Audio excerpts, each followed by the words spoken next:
le nganga nai o le tai au ave o le la o punitia po I puau e sau malu e fa asusu I la au sa sala le funga la au mata la uau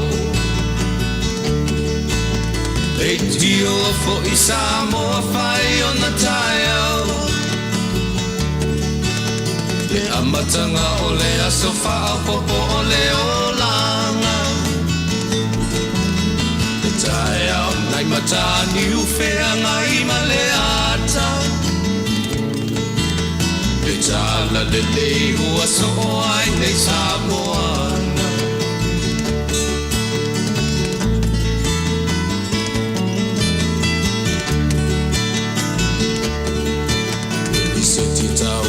le sua malie o le vine ula Mapau whaunga o le lupe lunga o le moso o I pula Le langa ali ua pua ina mai lona malongi Le asofo ua foa ina I le Samoa moni Le tio fo I Samoa fai ona tai au Le amatanga o le asofa a popo o le olanga Le tai au nai matani ufea ngai male ata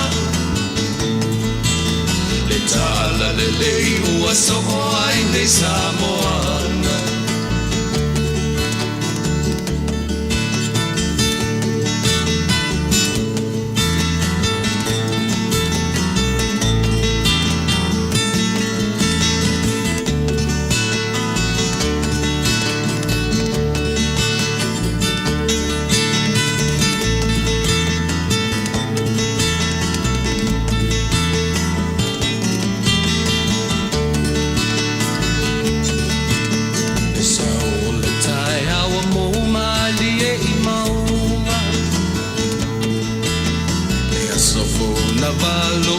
I mapau pauna Le vihinga ua whaako I atui le matai Tangata soifua ua oli oli ma whaapetai Le tio o I Samoa whai o na tai au Le amatanga o le asofa a popo o le olanga Le tai au nai matani ufea ngai male ata Tala le lei o aso o ai nei Samoana Le tio fo I Samoa fai o na tai au Le amatanga o le asofa a popo o le olanga Le tai au nai matani ufea ngai male ata Le tala le lei ua so o ai nei Samoana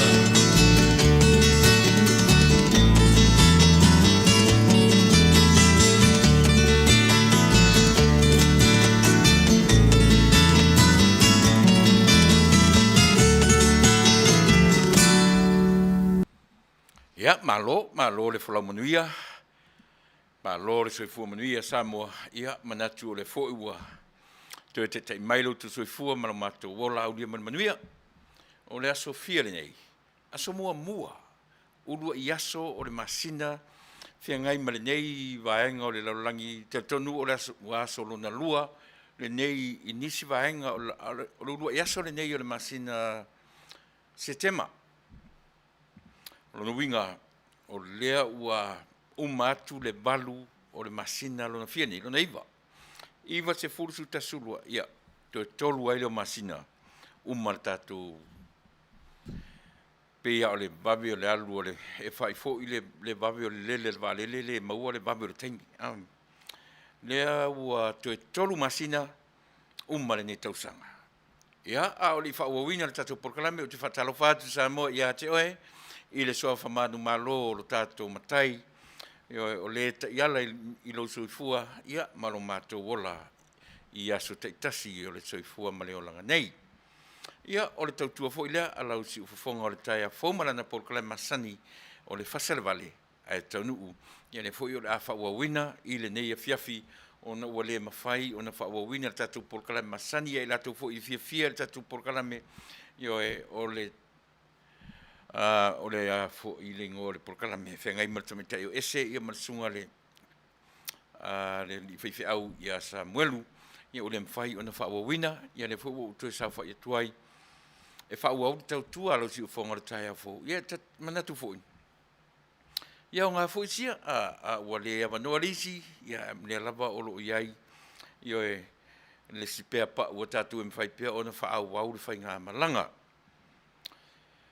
Ia, masani ia ono tātou amata, ia i le atua e amatai le tātou tautua i teimi uma, masa uma, e whaau awai le tautua lau si ufonga le taia fo. Ia, moro si le fia sa moa, melea alumaia o le tātou anga i fo i se pese whaarenganga, ia amatari e tātou porkalame o le netura fiafi.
Le atua lo mātou tamā, malo pule, whaftai alofa. Te ilo angalele whasoa ilo mātou ola i aso uma. Le aso, ma le aso au whanga solo mai le osoa i o le la mangoto atu. O mai o le pongi sāpi o na iai le netu la fiafi. Ia mātou te vi i alawa oe o na olo alofa whasoa. Olo alofa tausi pea ia i mātou i aso uma o lo mātou ola. E vivi whaia e ai o mātou loto i a te oe. Ona o lau tau singa, me anga le lei, whai pēr. E le o mwhai ona tu lafo ina e whai ngā malanga o whai nei. Whai malanga whaatasi i mātou malau fio e iui ona o awhi pēr. Ma whea i mātou e malanga le maliu male oti. E mātou te ola pēr, ma le fia ma le ori, ma le tupu pēr le mautinoa. E te leo tu la fo ina la mātou whai ngā malanga, whai malanga whaatasi mai mātou. Mai ai le amatanga, se i o ina pa mai lau wala au lo mātou ola. Wala au lo nganga pa ia, o lo mātou whesoasoani sili, whesoasoani mai. A o whai ale tautua, e alatu i o mātou tangata, ta a pesolo o ni nei lalo langi. E ala i wha malu mai o lau fio iso se mea mātou te whaia. O wina mai alua nganga pa ia o lo mātou whesoasoani sili, tau tō luaina i mātou. Whangangana i mātou, au mai a mawhafonga le lei le vai ma le valea o le tangata. I uatu vi inga i a te oe, aua lava o mātou tangata. Whamangalo i mātou uma, whamangalo le whafonga lau whanau alu atinu usau si tawha. Whamangalo au, ma le tautua o le awhene. I suafa manu marau i ke richaro mātuari, manu mātu whaola wore mala auai. Amene.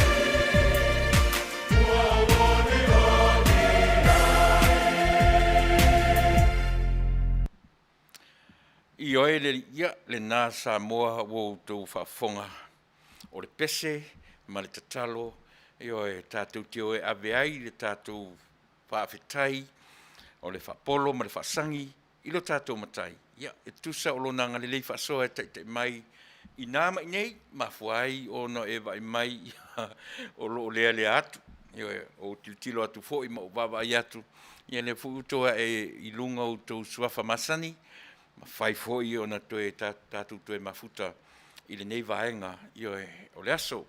I ui ona leo wapongi sā mātou i le nei tūlangi.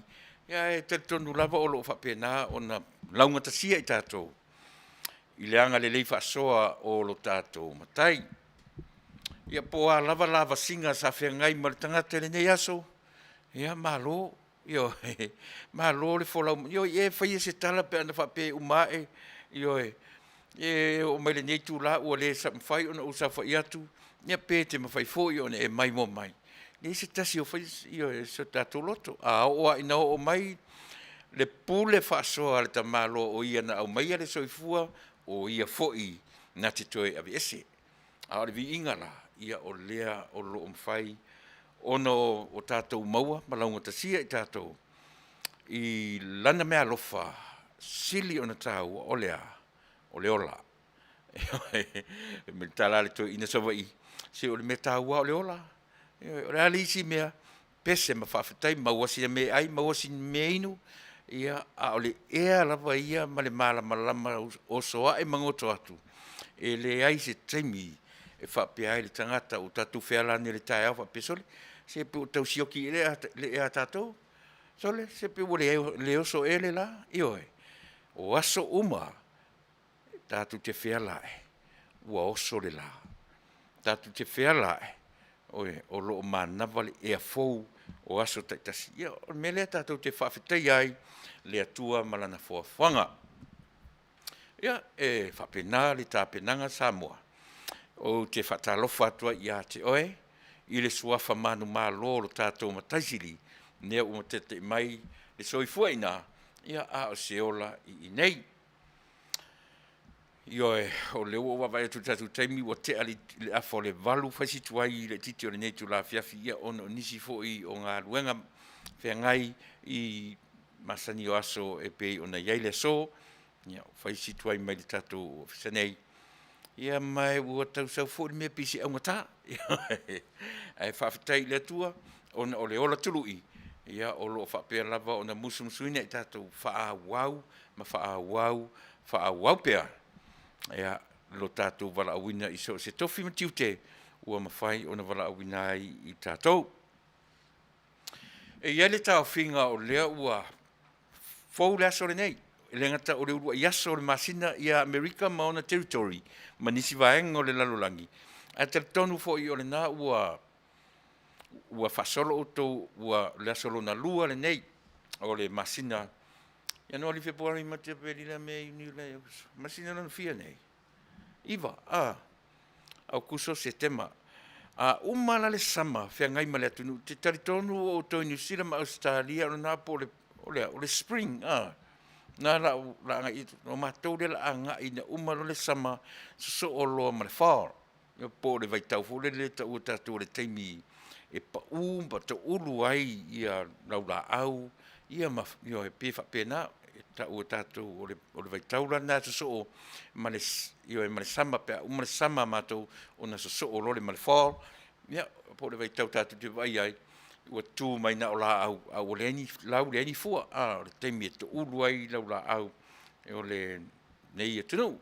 E pi umau te le lopo le spring au tōni sila, ma Australia, ia wasi e tatou me Samoa, sui le teimi, a tu mau lava, e le ese sama, le ese sama, le ese winter, le ingi ngā meo, i fall, spring, ma lea, io e launga tasia, ia e fesusu ia le teimi, io ia pi whapena e pulea le lo matua ia, i le tama le lo matua ia, i siana me fai. O lea ua, tau suma whaminunte te ele tu la, io e valu ia i mātou nei o le aso mua, po le urua i le aso le masina lo naiva, po le masina o se tema. Ia, o lea ua whaangasolo atu lava se tema o ke topa Novema o le masina whaitaulia i le nei atu nuu o le io e pi o aso whaitaulia i e ta ua o le aso whaafetai io e pi o leo e whaingoi au leai o le aso o le Thanksgiving Day whea ngai ma le nei atu nuu o le masina la Novema e umaro le Thanksgiving e so o atu loa maliki masi tau sang pi o aso tahaua na e whaitau i ai to tonu o le atunu o Amerika i lana ka lena whaangasolo. O e len whaia sa mo on o ese male amatanga o le tatu por kalame o le toe o mai o le whaamai matautia male le alofa. Ia o te tatonua po le hara to inga whaingoa tatu te whaingoi nai. Ia e pei e fōringa whapena ia le mea le uanga iai ia leo langa i le taimi nei ma le pepesi o le whamai. Pei na whio lolo le tausanga le tenei e sau na o le COVID a se fulmareiva o le taimi nei wa yelo na variant ia le ua ta ua o le Delta ai te loa o e samo e le se me te whaate ia e lau whaalongo. E le se mea fo it is no need to panic. E le se mea ke panic ai ia pe te iai. Ai te tau to be aware for our awareness. E te tau ono tatou malam. Ne whaanga soro mai o variants ia o le COVID sumana iwa. Le ua o mai ia le whaamai le variants le ta ua o le Delta. Le ua whengai mata, pi o lea mai mōri mau a fōmai. Pi tau whaisi maa losi te isi tō le tamana nai lo o le COVID-19 sumareiva. Hai te sila whiara le ua sawe malesi tamale ta ua o le C.1.2 variant. Io for your awareness, tau tire o le siamara lea, pi o le oso so mai tono Afrika. Io pe no fai atu ele se me ke panikai pe se me te ai au le me te tau ai ono tatou prepare io e mo le o mai o lona winga o le o tatou tilo o le siama io e so malesi siama o lona winga e mo o mia tatou le tatou sita ia o le o tatou fai tau ia o le anga i mai lea o siama o lona winga e o mai ale wala au le atua ia te oi mau ia o le whainga lava leo soi fuanga ma le ola lea na umea se taimi o tatou iai le mta upu lea na pō sa mua le atunu ona o le vaai i nei le atunu pe le foi lau toi anga iai e leo toi whaataua ina e Amerika le mea o le lockdown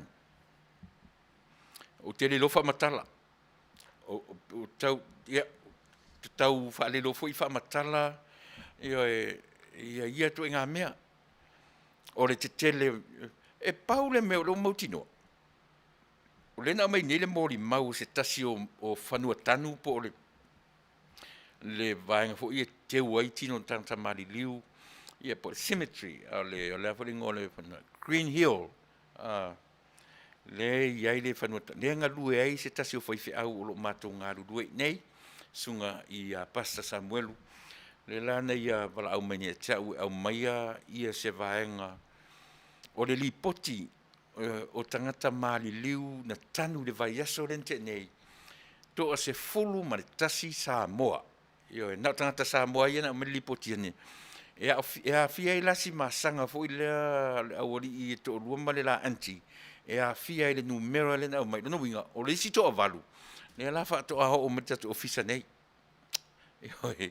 To a se fulu ma le tasi le foi numera o i la to mali liu Samoa i le whamai. Ia pe mataruia fo le keep records ia i la to i to tonu no foanga whapea. Po le Green Hill Cemetery leo o ngā lue ai le sunga le li whai whi au. Ia lena wala au mai a tau o na nei ma update mai. I le se fulu ma le tasi leo foi numera ese mai isi ma watunu o Amerika nei.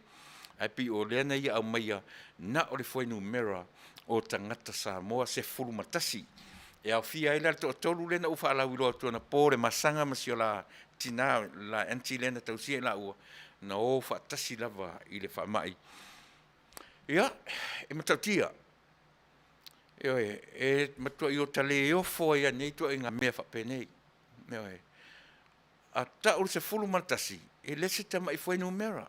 E ese mai foi numera ta luana to foi mai fa mai lena upe spesial fai lom o tangata na fai loa mai ia cha u to ofisa nei le to se fulu fasu valu lena ngata nafi pela te lu se fulu.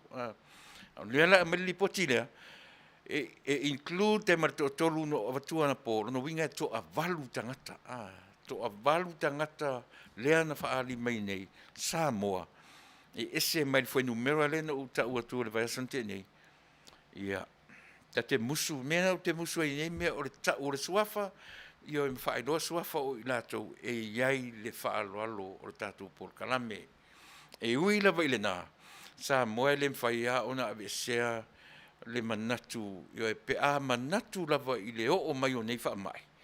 E la ngona ia io e sota se fa anoa noa. O lea fa no noanga sa mo paule me e se fa no nom tato sita ia na la fo mai e le tato fai news se u to yanga ia to ia fa e va aile me la fo mai o le me lu atu nei America e lu atu nei America ia fa sala longa ale tangata nia e sau fa pelo na fa upunga. O le breaking news, the Supreme Court in the US has ruled, iam fa sau lava le mau fa upunga. O le, ai fa mi o le tala, e latu ni Amerika. Ua fa ia ina i la tau le iei le afoi. Le vaccine fa unga nei, fa ia ina i le tangata o le au ainga o le tangata le sa nofo President Kennedy. Whaafafonga mai lava. A tilo la i le whainga o le news le na mai. Pu e mai maleata o le whare pae o Amerika. A sau i Samoa. E lafo mai Samoa. Ia no tangoroa fo i lea lafo i tangata i le au experts. Experts o nei o le tailinga mene. Mai loa ne ai. Ia o la pisi mea. E pepelo ia bo meo rumors. O tangata no nofo whaatupu ia tala whapenei. Mela, e le leilo tātou nofo uta Samoa. E pei o le lava e tau mawhai e whaaleanga ia le tui. Ia, Samoa e le atunu pele. A ta angiangi atua whapea. Mo ta pese atu pea whapea. Io e. E le se mea leanga. E le se mea leanga ina ni e whapea. Mai se o ti ngā uta linga i le li. I le mana por kalame. Io e. Ua pei se fō mai lau kamale. E ka lai mai lunga i. Io e. E whai mai whai le tui. E whai mai. Ia, e leo se fō mai. A oa ula o le tangata e usita i le fō mai. Io e. Pi o lau whe au le nai. E ta ilo fo i le whe au a Ioane le papatiso. Io e tala inga e teu le ala mo lea fio mai. Ia mala unga luenga le whai. Teo e. Io e. Lana winga. O le matu por kalame. Le mau te whai e ngā luenga a Ioane le papatiso. O le teu ala. Tau wala au atu ma teu le ala o tau. O mai e o e whai tau tui. Io e mau teo mai e teu le ala. Io tau sāpa vari mai ai. Tau teo o e awhi fio ane. Le atunu ue o ane ina whai au tautui. E oi. Pei o le matu ngā luenga te wala le mo utou. E oi. Aua lea safe out. Ua te ila sita mai tai. Ilo to e lafo to e ufatua ai.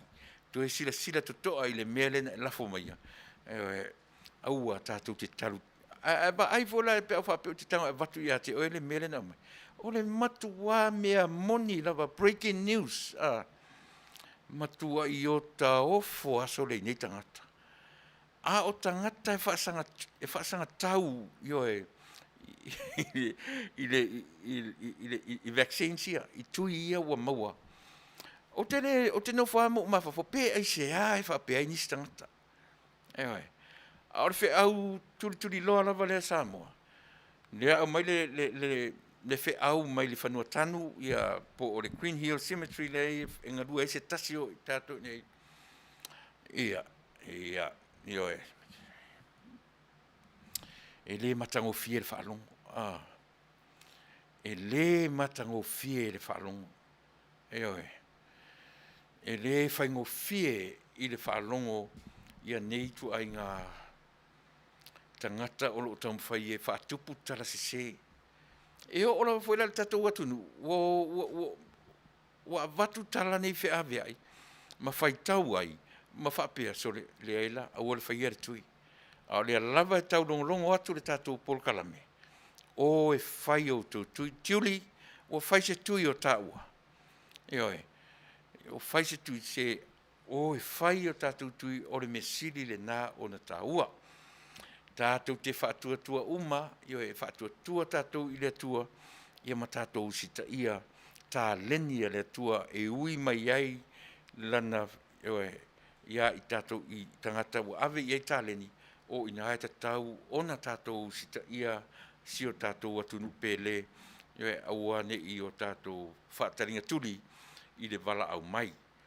Mana tua fo i le tala i anoa, Wala au tuasi to ina e pe ai fai ale tala fu le John Wayne se ingu mai kofe le tai mai inu mai kofe wala watu no ale motu tangata wa e pe amu i tangata le me fu le rola e faule o ngā tono le toa fare va e fa me saule e o fo tangata o ngā tono le toa fa ai fau le va tasi na me fa tonu ngata ai pe lava o le tau longo sa mo ia i tātou aua. Ne la pe no fai atu ia si wo fo i male paanga le tātou e le whapea ni tonu e le tamaitai fai news. Ai ua tau e le tamaitai no fo ma lafo mai i le tātou le tio nei, ma au nei. Se tilo iai, pe se mea moi. Pe ta ina lafo mai nei fai iei sa ilinga, ma tilo atu. O mo meo rumors, o mo meo tala whatupu. Mele Samoa, aua tātou te whaalongo i tala whaatupu, ma tala ore savili, e le mauai se mea le leia tātou. E tātou wō, pa wale o le mea moni, e whai atu whai lau polka la mena po, e whai mele sangata o le FDA fo i e pepelo. O whea le mea oso mai lona mawhau, siona tama i mawhau na o i e to atasi ma le FDA o le mea tele, e ave uma i ai le whaalango Amerika atoa. Aisia, langa o inai au mai ele wha maoninga o sa ilinga, o vaila au, o mea ai, ma so se mea. E te taula nau sita ia e tātou. Ai leo le au mai fo i o mea, ai tu e wha sangatu fo i tātou, tu e wha iai, lo sila fia, ma lo uloa, ia ma numi e lo ma le lipine e tātou, ia ma le mau ai, e se toa le lei, ma mau ai se no fo le lei o i tātou. Ia, e pe whapena, ona u amatatu whapesa mo le tātou porkalame, Awane ngalo ia te oe, alu e whai au tui, whai au suenga, whai au test, ma e anga i whai au tui. Tātou mātutua, 5 se fulu, 1 se fulu, 7 se fulu, 8 se fulu, ave le toi ina, ave le loo matua, alu oe le nā tamatalavou, martin talavou, ave grandma, ave grandpa, whai tui. O tātou whanau se fulu, ma le lua tau sanga anga ia nei lunga, su lua su tōsu, fasu lim su ono, e tau lava i tātou mātua, ave umata mai tina e whai tui. A se fulu tasianga i lalo. Le ai, tau tuana le whamanatu le avatu, le io o tailo ne te ia o temi nei, ne te i whasa o mai o temi nei, le io o le tui i le se fulu ma le tasi i lalo. Sa moa mo lo tau si la fia pea, se i wangana ai se si mea e le loa le mātou o unanga nei, o le mena o le alo ngatai le au unanga. Le mātou. Thank you, Eleni. Tā alofa tera atu mo oe, ma tātou uma o lo mwhai o na mawhata mai.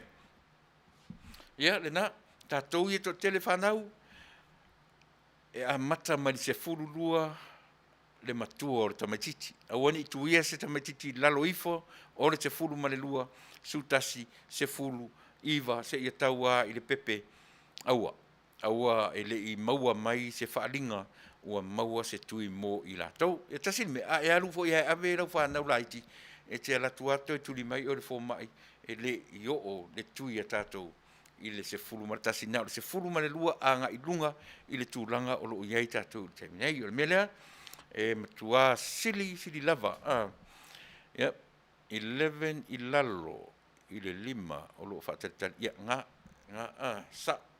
sa o le lei whaftai o le maua mai tu tele i tātou ina nei masau atu fo i sesi masana lafu la iti wha moe ia e watu atu e whaafo i o le fo mai i le whale i le io o tātou i le maua mai ta sila nā me tā ua i au tau sila fiai e vai e o mi se taimi o ngā lulue nei sa inisi man tō wadu tia umar tau sangai le mo se tia foi e le maua se vai la au e sa o pele ai to tia a tōra tau sangai le maua se vai la au o lona winga e le tasi le masina le lua masina le tonu to e tia tau sanga atoa o tau sa ili e nai sa tisi e oe i se vai fo o le whamai.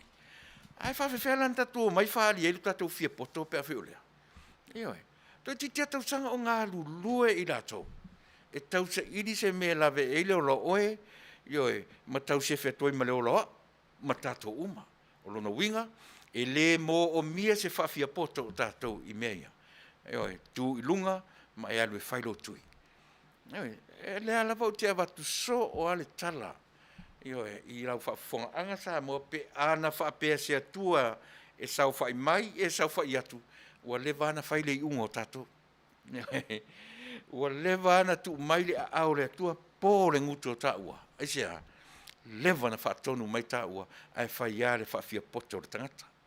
Ioe, e whaapena mai sa mo meo whaataita inga ia u te awatu.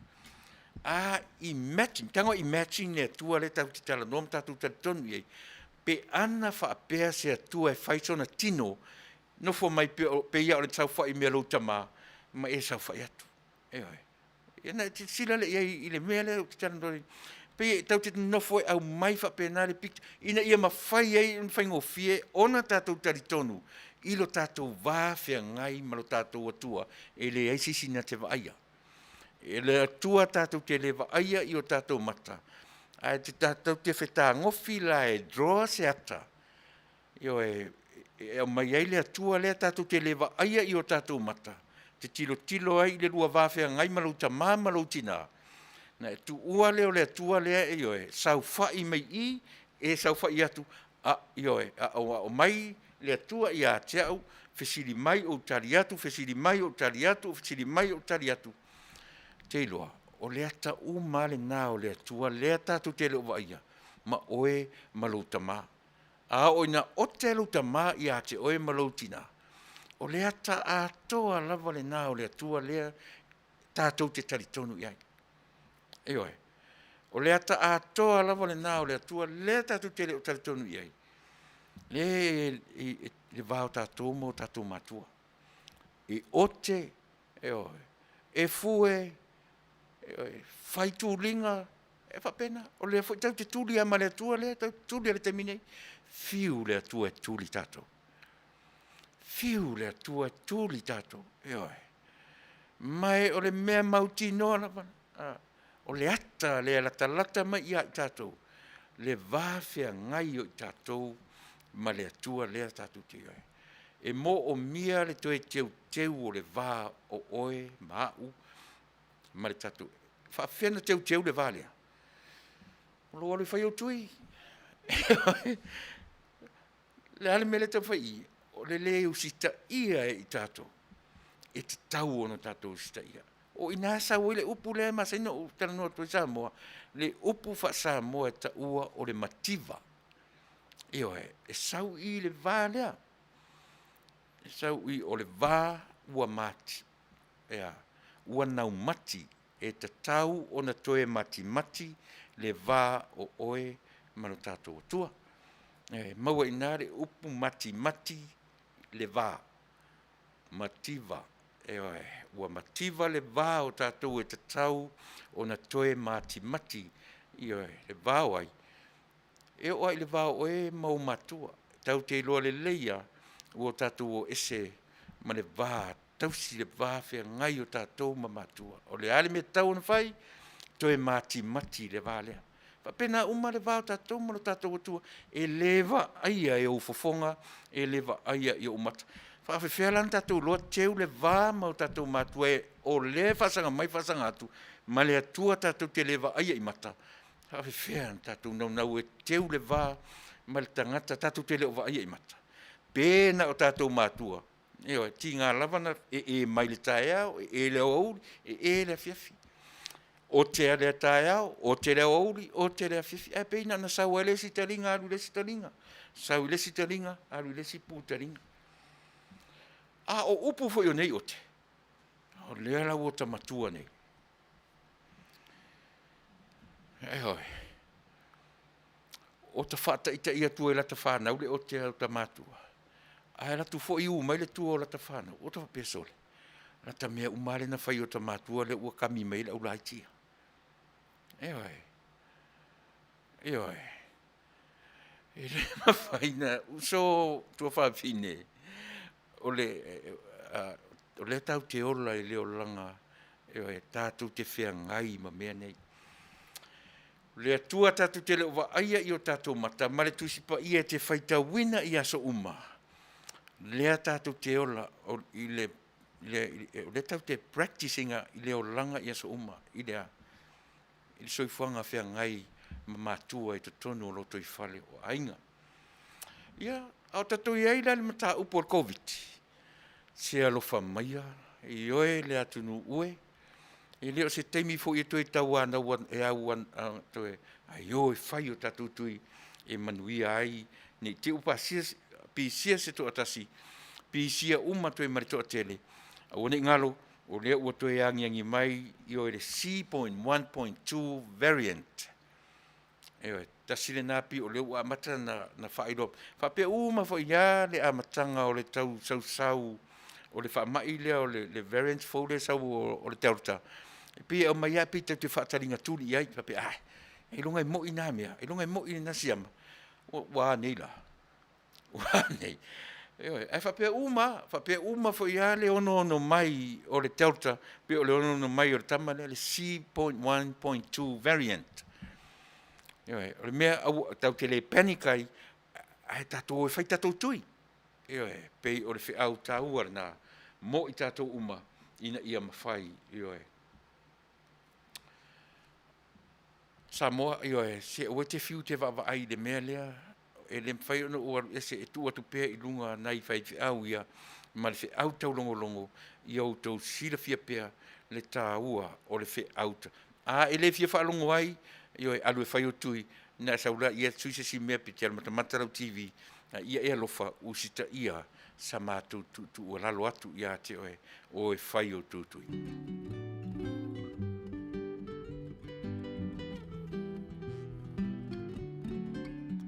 Greetings, Talofa.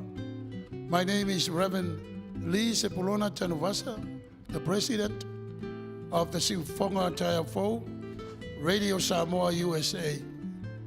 Mātou tautuina le tātou stete o California, o nau tūlanga o le whamai. O le urtala le nei mata upu, o le vaccinate all 58. Together, we can end the pandemic. Whalotareina tātou, ina ia whai tui whaangata e pui ailo o tau se fua ma le tātou wola.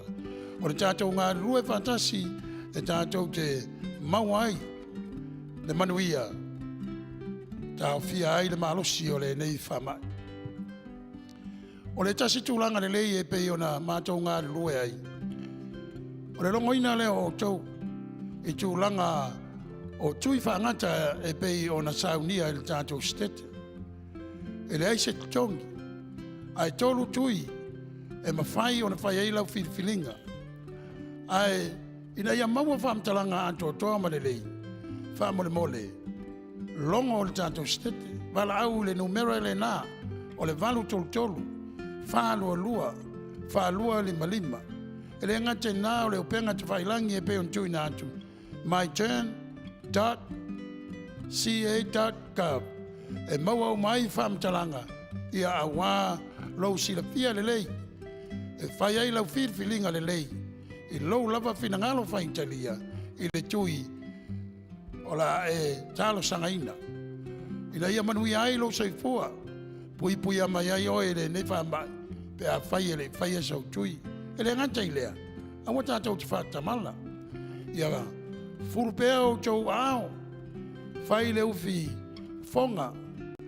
Tau si le vā. Ina ia pui pui a mai ai i a te i lātou. Ele whai ani o lātou tui whangata. Ia awa lava lo lātou fo i soifua. Manuia. Ia e tusai o le whamai.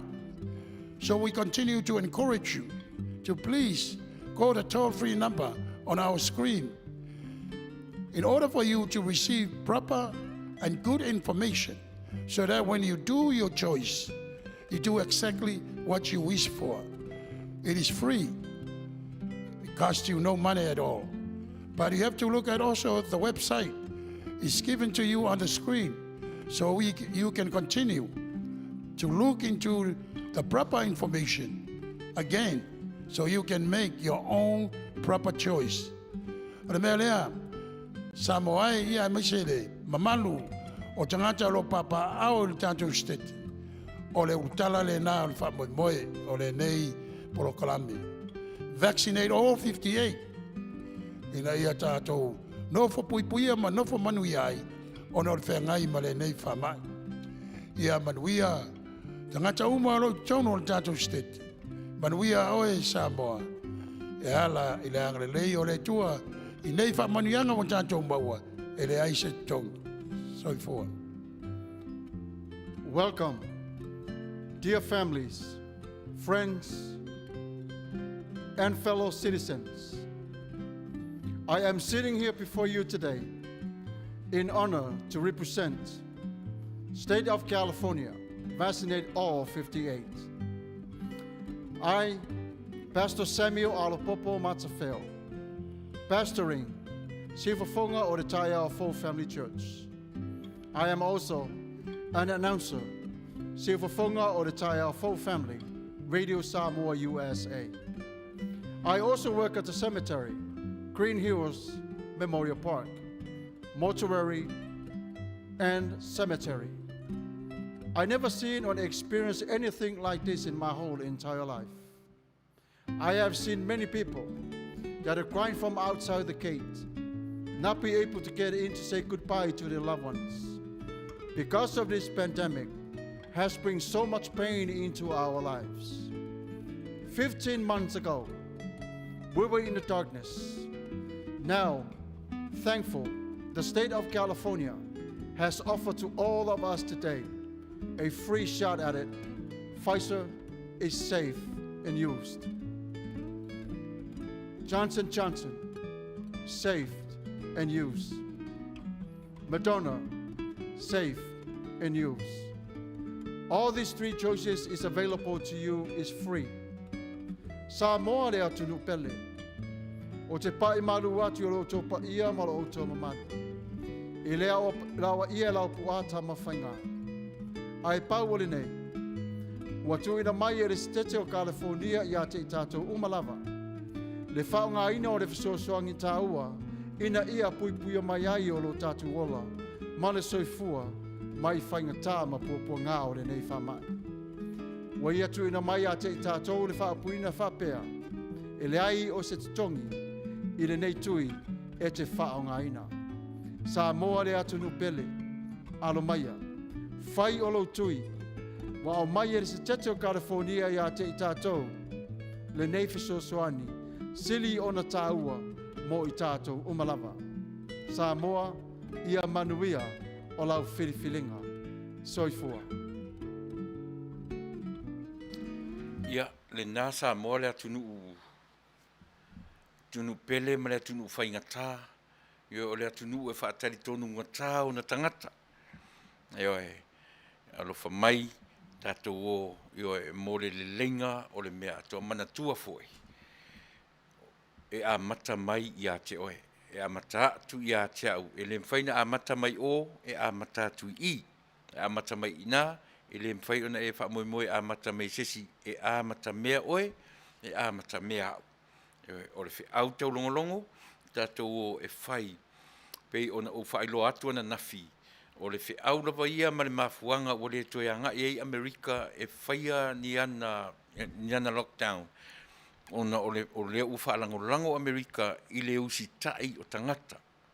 E o e whai tui ia, o lo lato mawhauwhaunga, e fua i lunga o fwai numera o tangata, i leo mai o le wha mai, sile atona matau tia le whasau o le wha mai, langa e lua wha mai o mai te metasi, nei lo le taimi o le COVID-19. O le waaila a le CDC, ma data, ia ma meo fwai numera o tangata, pa u maulalo ia tangata o wha mai e lua, nei lo le taimi whato a sauai. Na waailo leo Amerika, wala na pa umau lalo fea ngai yo e malili poti mai e CDC ona ua yei tui tangata. Na upa umau lalo le fwai numera ona whapea lole ma le mawhauwhaunga. E le to e whaia se lockdown e a whaina i fua le tamau a inga po le economy a e ta tui tangata ma tausi polo inga ma o e ngā rurue. Pei o le moe ma ua lunga le na e se foi ele fa petu tu sa America ma Rusia ma tunu malalangi e tofu la tunu ma le la tu fo iva ai i mea le la fa pe mai sia tunu e ofo tole e lunga a pena foi atu e leo to tu sa ia le numero talu te na o mai ele COVID-19 ma le temi nei lua fa mai o le delta variant ia ma le foi ma le COVID-19 a ua pa u mauralo le foi numera compare i le taimi na o le COVID-19. So i nala e mai le wha mauninga, sa moai le atunu io e tātou o e whai o tātou tui. Manu o leo a mai le rapata inga mo i tātou. Lono winga a maua o tātou tui tu sa lava pe tātou whewai mi tātou lo iai le wha mai. A tausilo tātou whai le mask, umana whai o tui. Ia atone whainga tā, e ala ona pipisi, ia ona ua yo le tausisia whaatonunga ia matula fono o le whamai. O le mea o le ua mai mo i tātou uma. Usita ia, yo e matatou wo e ngā rulue e le to i aini lockdown o le whaalinga na nape o na uwhaitawina atu le imeli, na uwhaitawina ele imeli na nafi, yo e ia na mai le ngā ruenga, yo e lo to rua e whamatala mei. Tūlanga umana ia, yo e le leila le tātou no fauta mea ia, yo ia ai lemfea no mato ese pe o le lipoti le wa mai to se fulu matasi tama matina o se fanau le lipoti le na mai na nei i le Green Hill cemetery ia o le na ua failo mai ai e to se fulu matasi Samoa tangata Samoa na teu i le fai ungo le vai aso le weekend lente atu nei e to se fulu ma to tasi la to maua umalava i le whamai. Paurana nā me na misi a te una misi na ofesili po le COVID-19 ia po le Delta na marili wai i la to pe Delta pe COVID o le meu motinoa o le whamai na marili wai i la to. So Samoa ia e watu lava le mato pese e whailo ailo mato alolo fatele ia i la to i le ngata fo i au i la to. They are still fighting, for their lives right now. Mo ila tu o lo tonu peo fale mai ma no fonga fa pena o lo fight pea mo lo fina pea mo la tu soifua pese nei mo o to ma tu te wa lo fatele tu e o fo i nai ainga wa i o soifua ila tu wa le fai na to fo i mai ainga fa mai se le tua ia te o to si man fa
Ia, Samoa o le pesena e whaeloa ai so mātou manatu atu.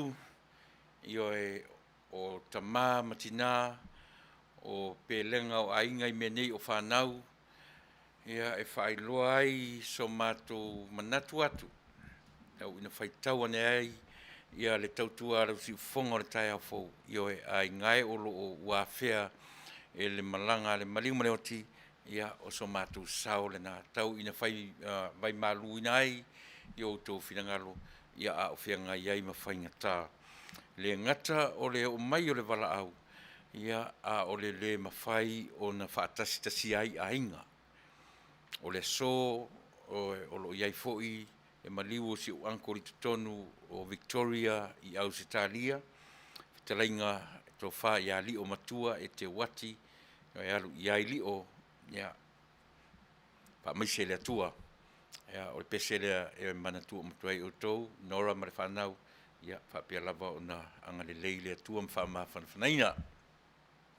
Ia, e manatu sa mo o le foila o le awha solo, ia le tātou porkalame pe o le masani ai, si o whatalo whatu nisi o leo mwhai o na whailo mai o lātou suafa, whai tuwala alu ese, o soa po soa la po lala, whaftai le whelo mai, ma le mafuta mai, anieta Malaysia, malo, whaftai tele, o lo mafuta mai anieta I Melbourne po o Melbourne I au se talia, whaftai tele, ia le whelo mai. Ia, o lo mafuta mai foi, ia whaituala alu ese I whea, I au se talia foi. Malo whaftai, laungutu filo. Whaftai tele, ia o leo o lo mawatu, o lo ia moni lelei. Whaftai, ia mo le nei vaianga o le aso. Sala, malo au whaatasi a Iolupo, malo whaftai, melesione. Malo lo filo I mai New Zealand, ngalu MOT po ngalo mat. Ia malo o lo whaatalo whamai. Fuaesi a mituanai, malo whaftai, Vale lia muripola Ioane, timo lo wheno I mai wheta ua, ia malo Vale lia, whaftai le mafuta mai, le tufa tielu, wheno I mai au kilani New Zealand, whatalo whatu le tātou porkalame, ia te oele nei tula fiafi, lo leta lemi, malo whaftai, pātolo sio, le atu vao, o lo wheno I mai Brisbane, Australia, ia tasi lika, Io e leota, io e whaftai, ia le mafuta mai. Helen alo unga ono, Helen, ia whaamaise le atua, ua ua tala o maliu fo I o sio uso, ia o tele uloa po, io e ae ua pena fo I ona Helen o le paanga fo I le tatu wala leo. Whaftai tele Helen mo le tauranga, lea ua o mai, whaftai tele, io e Paminia le tua, ia e tusa foi o lo au foa I e tautua inai le tatu tautua mla unanga masina te tasi. E whamausia tu le tua ia te oe male ainga pe a whai o maua mai ia le tusa male to e sea o si oso whafte tele ia mo le mafuta mai. A Nathan Levy, mafuta mai Sydney au Italia, ia e o lo mafuta mai tasi lika leota mai Amerika Samoa. O a mai tau ia tātou Samoa tasi, whaftai le mafuta mai. Liu o vai o sina, liua vai o sina se e la, po se e la, o lo whelo mai, whelo I mai I whea. Whale se e la le whanga, o wika pi o lai sole, kelengi teira ka ue ke a, ia malo whaftai.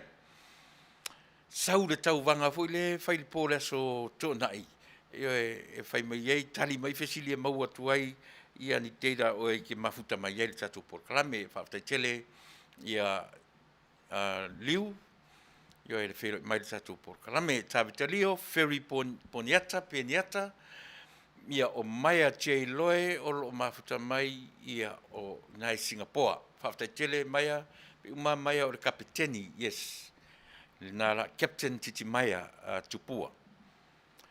So le te ingoa I le ingoa sia uo le leia, titi mai a tafua, le sa coach le man Samoa, pe te lua, pe te silafia, titi mai a, io e fui maono tafua, o lona suafa fōni na whaftai ia le mafuta mai captain, o te tonu o lo e whia lua I waa, ia whaftai tele le mafuta mai o lo mafuta mai Singapore.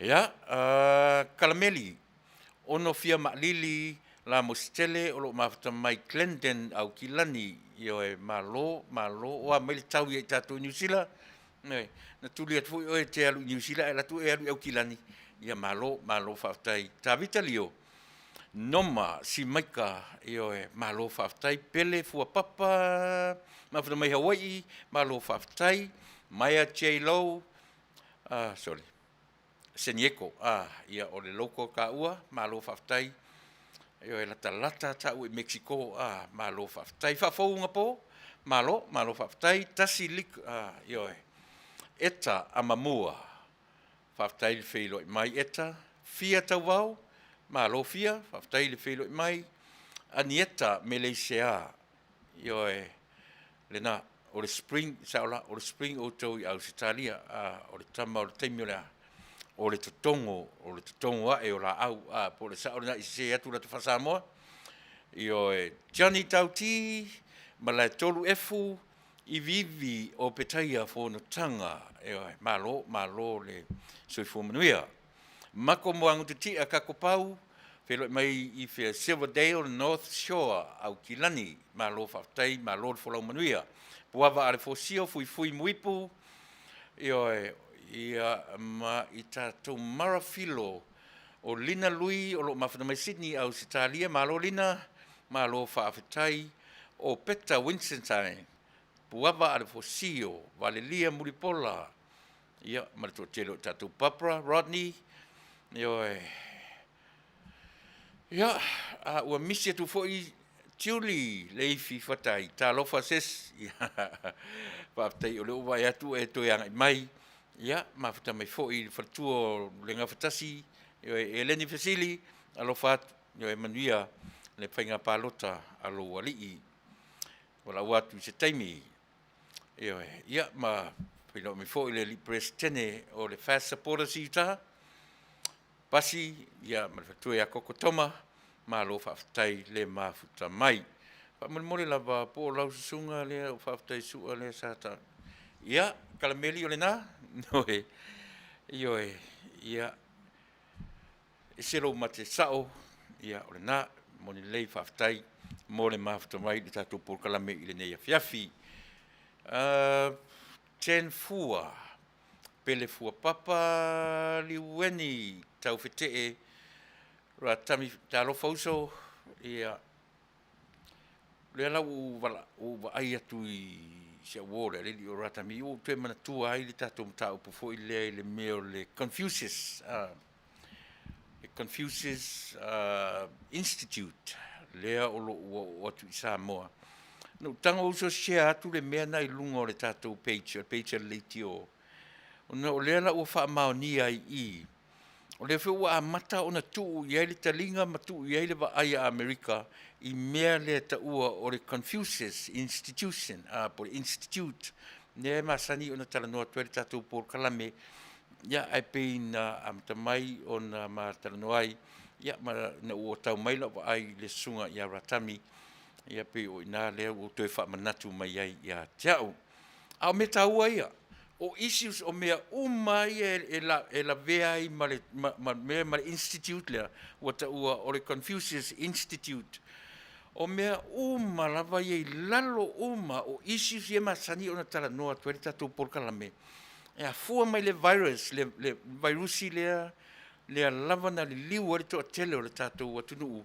ma tau mafai loa e suia le malo tasi la lea isi uma tautia bo fia ina ua tau atu i ai ia lau vaai io e na sent mai foʻi se tasi o ma tilotilo i ai e le faavasivasi ala le tatou polokalame e leʻi faapea na sesē le mea talanoa atu ai le tatou polokalame i le vaega tonu lea ua oo atu i Samoa lualuagia ai totonu o le curriculum o ma polokalame faataoto e aʻoaʻoina ai tamaiti o le io e fanau tama fanau o Samoa ua oo le level o le aʻoaʻoina i le universite a o le mea malia e la Samoa na matou talanoa ma le tusitala le tamaitaʻi o lagi keresoma na silafia uma matou tele tatou tasi o tusitala sinia na u fesili la ia i le mea lea io e po o auea la tamai tai tu stala.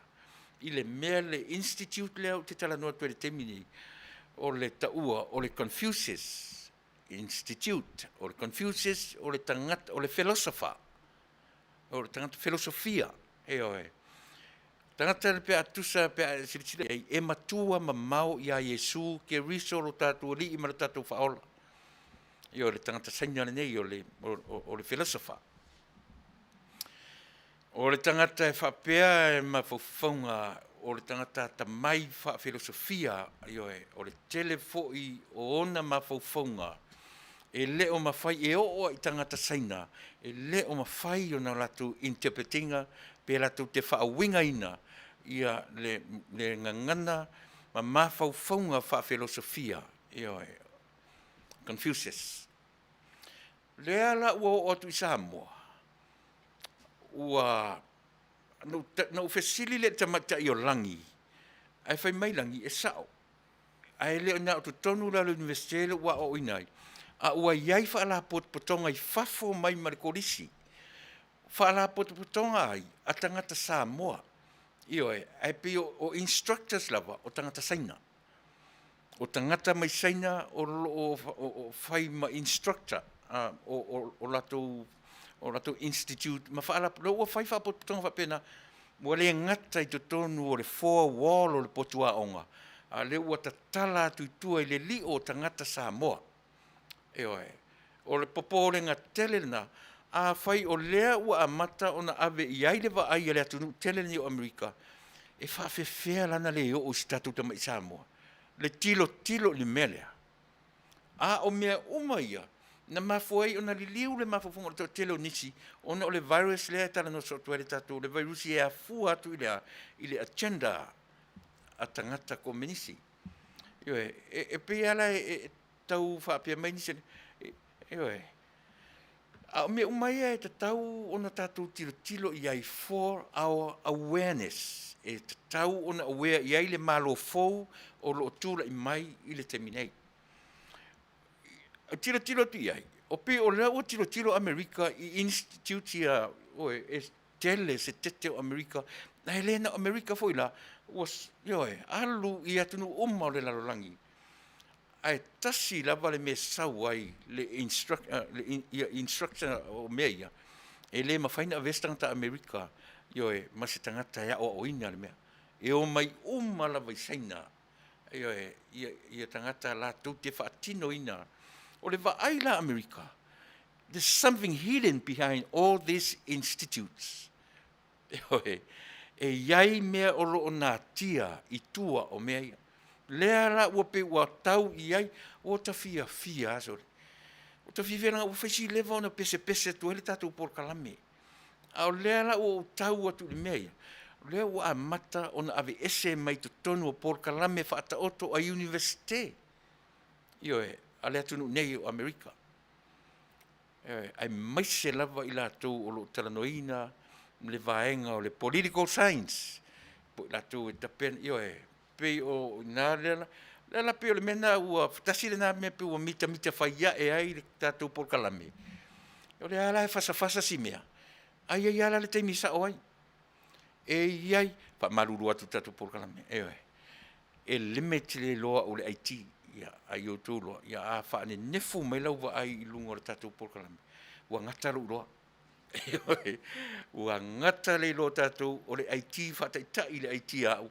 E te malia i lo fina ngalo. Na pe ia leo le tala fu dile. Se le o le ata o le leo ala ngona le leo le meta o le mesiri le na. Ua ngata le lo le IT ya na o u fo ile nei potu tele. Malia e fa fina ngalo malia le tato por kalame. Pe ane nefu lau sila mai. Ia a o mesiri le ona taua. Tasi le ai taua mo i tatou le teminei. A o fa fonga mai fia me ma le vaenga. Le malo fou, a o tau sila i le vaenga leo o le vaenga se i tala noa i minsta o lo fea ngai mara education. Ta sila le me taua. Na lai, na e alu le te mata, le nau tango sia i lungo le peicha le tio.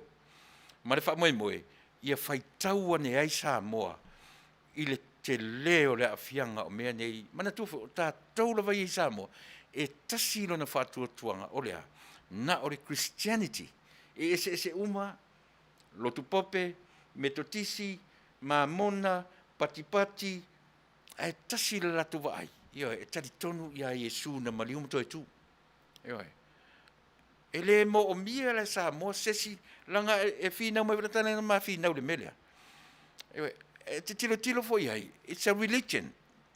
E ma fai fo I na tula I mai o se religion ne mea. O se tapua inga e laltou te e liu iai ma fo fonga o lo tatou o tunu. Ai mo tatou porkalame la vai Samoa. E lese me leanga le ave o tatou whanau e o ao ngangana ese. A o ao ngangana saina. O ao ia isi ngangana o isi, ele se meleanga, o se mea sili o na mana ia. Ai pe o na whai atu, alu e whai tau le mele na tu lunga. E loela ia lea. Ua a mata o na iai le popo lenga o Amerika, ma ua iai universite o le atu nei, ua pull out mai iai, ua ave ese ai ia institute ia. E ta ua o le Confucius Institutes. O mea taua mea ia. Molo tu sila fia ia aua ne ia afiai. O le talo sanga la tatou watunu o Samo. Afia o onga tamafa na ia tunu I ngangana ave I fafo. O scholarship I fafo. Not in Samoa. Aua le fai ai Samoa. Eisea.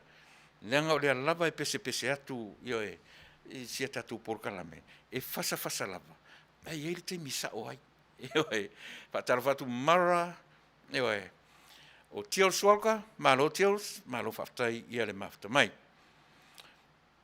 Wharosa muli au maseli I, ia whatalo whatfu tatu porkalame, Ronald, talo ali tui, whaftai, moni le whaftai le mafta mai o petai lolo.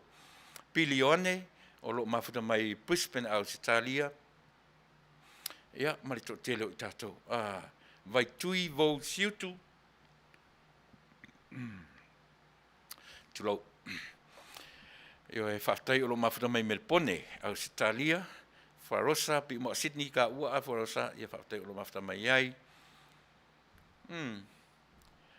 Na tātou te talo uma, kawa ile, tātou talo uma lava ile atua, Mose Sosoani ile nei whamai. Nela ua tali mailo tātou tarasanga, ua ia fōa I mai ai le vaila, ia le nā, whaitu, whaftai tele mara, te lese o porkalafa le au tam whai whaitau atu, ia lela u maua e te au le tātou porkalame, o e whai tui, whaftai tele le langolango mai. Sa whatalapana, tele o tātou kirisi masi ati leo, mawhata mai au kilani New Zealand, alofaneria, Brisbane, au Italia, pe umau inale no foi va le tātou alofa, te lo va ia le tātou va le na, inale tō pitonu. Ia alofa tu ia tātou va le, ia mawhai atu iai po awhea a matai ana whainga malanga. Ma alo spicy water, tu moe. Long time no see. Yeah, thank you for tuning in today. Onosi, le fo isi vaa, so sene sipa, lu isa wha mausiri, tā lofa lu isa, o mai tā ua mara wha mai. Ia, le lei, ono sai le wha mai, tō angai whai, e usita ia tūlafono. Le si tūlafono le mele o tā ele so, Elena o le tā ele o Elena o le whawhano lima. Ai whai mata ele tātou. Ta sine nā tūlafono e te tau ono tātou usita ia. Whai ma pese masani, ta ele ta ia ta ele le uri ta ele le fiafi no mana tua lo ta la le sto ino le matun mai o le taso o le paula manifinifi pa o le taso a fai atu la elon to lo se fai ri mo le vai ri e vai ne lua to lua so te le ta ele fai mai ta la to ina senga se le mai se si i se u ai mai le maluru na tatu o ia va pia io tatu tele mama ai ai tatu te mama le maluru alanga la o le wa mai fa inga fo o fa mai fa fano lima fa le puni fofonga io va ai le va matangata mata ele so pe tasi le na va nga tuna fono tātou e whewhere vai, tō anga e o i le vai, tasi le vai anga tāua. O le mele ua o mai nei, tātou e whaare fia tele le vai, whai māsiasi tātou i le vai. A whatasi e le aso me sili ua o tātou i le vai. O le lenga, le ota, whaftai mo le whamanianga, o mai malo Nicolau tuala, malo tālofa whaftai saulama a yeti, tema, mai tātou se whamaruru atu, o whaisitu a telo i tātou vai lele, ulu ui usoli i mafta mai vai lele, pia, oka o kai sole, malo, whai mawhai se whea ua tātou ai lena o le Facebook, whai ane masasa ele vau, po rase me whai whaftai, ia le mafuta mai taula papa walka lino ale o sula pale mafuta mai Canberra ai Australia Francis Hunt o lo mafuna mai fia Keynes o fele na mea ia na lo faftai taula papa o lo mafuta mai i fea tau ia Sabelina vai ua ke le mete talo fala sunga le ia wao faftai le mafuta mai ia le na tātou umalava le na, whaftai tele, tui whaftai Eleni, ia le na, a whete arua i Samoa, Manuia le whamoe moe o le toina. Jesse Maxwell, ia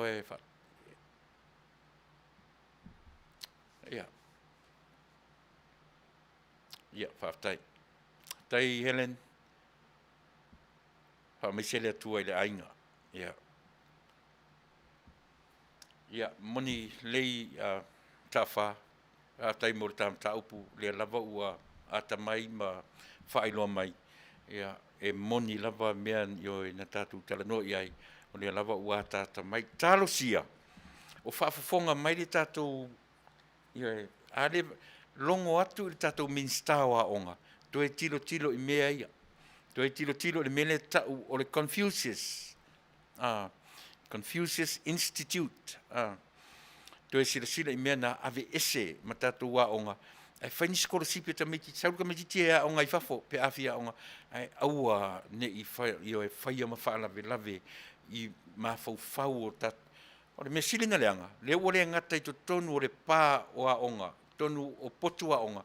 Ai lela e whai maile tasi o tu stala sinia, ua ave, ua tatala i fafo, i le public, tatalo i fafo i wa fai ei fala potonga pe ni club so ye o lato instructors lava e watu saina la kai le mafaina i se Samoa e lato te o ina mea ia o le popolenga o Amerika e a fi mai e tua le mea tausi pai ia o onga ia i to tonu o le atu nu nei mana tua foi te fai so ia te o Samoa numero tasi saina le vam Amerika merenga o information e tau mawhai ngā oi atu le technology i nei Amerika e whausi ai a lato mea tau o vaalele o mea whapena. Ananga isea, e o mea leo tie le mawhai o na ausia saina. Le ata mai o sai inisi o le atunu nei whea ngai matūranga i vāo mālo. E le mawhai o na lua whesasi ai si o tātou tamai atunu. Mea le nai le lei ele whaapūpū te tele o whafonga, ma tue ai ma whaapūpū te tele i o e mataringa, ia ma tuuro i ai, ai ma le totoa, pe whea le lea le atu o vairusi ia mai atunu ko menisi nei, e whaale tonu ai le Pacific. Mea tonu a sa mo le pese, e le na o sa mo le eim atuai ko menisi. E le ai e le na o sa mo o le Pasifika atoa, ma e le o lilo le vaai a Amerika. E le o lilo i le vaai a Amerika. E o oa i le minoi ai whai ngā mālo ma le sa i linga o taitai o lo tātou atunu. Ana whapea o tutuila le Manuia tupu, le mele tupu le malo, ua lewa na vaai e le lalolangi. Se i manga la saina ai o whapea e tau mawhai e. Ona tātou tilo le iai, i le involve o Amerika i lona territory. Pei taisi o tātou malo tutu atasi. Ia o le tangi fo lava tātou I lima. Ia a o iai lai I le vai sua lea. Danga o lepe ua se e atu mara talanoa atu Samoa. E le lele tātou tilo whaipea. Na o talanoa atu tātou talanoa na file lua lima, ma le tasi I le o ngā tonu. O leo te talanoa atu le result o le election lena umatu I le aso iwa o apelila. Tatia ia le toe whaapopo o le tina o le mea muri mai a o le lua lima ma le lua lima. Ioe o le mea le nā e tātou te o le fesili tele le nā. Pe ai sea a o ai foi na mafuai. Pe au tali I le tali whaatangata iei oe mau. O tangata na whaia. O ai nisi na whaia.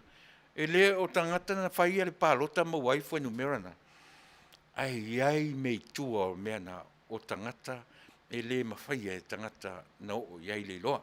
Pe o le mea le na o tātou mata I tuina la mea ia e o se taimi o la porkalami le so. Ona o tuina tu le lunga o le whaatara noanga a le taitai a le tuangai a le HRPP. Ma le nalo sisea I le mere. Ma le vaenga ma le au fai ma au tustala. Na te le poi se taimi o le so na fai ai le porkalami le ioe na tala noa ai au tustala sa mo umana tala noa I le tamaitai palemia o mai I tala noa I le taitai o le HRPP. Se taimi la, ona o tuuina tu le ilunga, po le a sau sila, a o le a sau tangai. I le va ai le tātou por kalame. E le o tu ufa ai titia I sa soa lusa. E tala noa mai, e tau tala mai, e le o tu ui titia le meo lea. Le meo le sasa nei lunga o mawhauwhaunga. E le I o iai se me tau o se loto sala mō mai loa ni whaale tonu. A le winga la leo le lua lima maritasi leo o te tala noa toi. O le tali mō I tātou umalawa. E iai mea o lo natia. E whaalia li mai e le lua lima maritasi. O le winga o lau tala. Pe a tātou tuina. E whinau pea. E alu le whinau ngai lunga I le pālota. Ai alia e ai mea o lo tānu mea. E oi. O le vaaile nā le tātou por kalame. Nā lana au mai whaapea fwai numera ia ila so iwa. Se ia iai mea e whete e na iai. Te e atu o, te e mai I, ai muri ane. E iai mea lo tatanu, e tatau o nei loa, e tangata nu o Samoa. Ua mafua ai o na wha umi, whaapea mea o lo mata I tū matali e atu, le lalolangi. A whaafonga I saunoanga le pale mia tamaitai o lo iei te minei. E vala I sini, ma le taitai, lea se I umano natu le ilunga, tātou te tala noa iai, ma o tātou wā I lia, o I utala, o le leo, o tala e au mai e saulo na fofonga, o le tū maupea, o le lau o le leiloa se mea, lau o le valea, lau o le palaai, lau o le o mai whaam, E le o la ngona ai se la ngona o te tau o na suia le mawhauwhau. A le winga tonu ale nasa mo le lua lima, ma le tasi le na I la so iwa o aperila. A wā ana sau fwai numera ia e tolu se fulu I le lua tasi, I le lua lima, e le eini whinaunga whapea. E le toi la langa I lunga se pisa a. Pisa a ua lewa na tanu, le ua toe ua vane ane I lunga. E le ai se mea o se tau whatau te e ma whaaleanga le au whainga luenga le malo, ma ave whaolo ngā taua tau ma whai e si I se taua, I tai o le lava ua o mai le tū la fono, o le lava o atu whemei o mātou, e whaatau tō mātou e le ao o le malo. Oi lātou. Oi lātou la mai la ese ia lātou. O le ua umana whaatau tō, ai a o fo tū la fono. E na o le pāle mia lava ma le whonga whetalai. E whaatau tō. O tangata uma, whaipule uma, o le mea patino le nā. a le fofonga fetalai. Le pule o le maota. Ioe. Ai tasi le me mali e. O mea ia e tatau o na vane umailunga. O le mafuanga na o le lua lima, ma le tasi. Lea na amata i le tatu po kalamena nafi.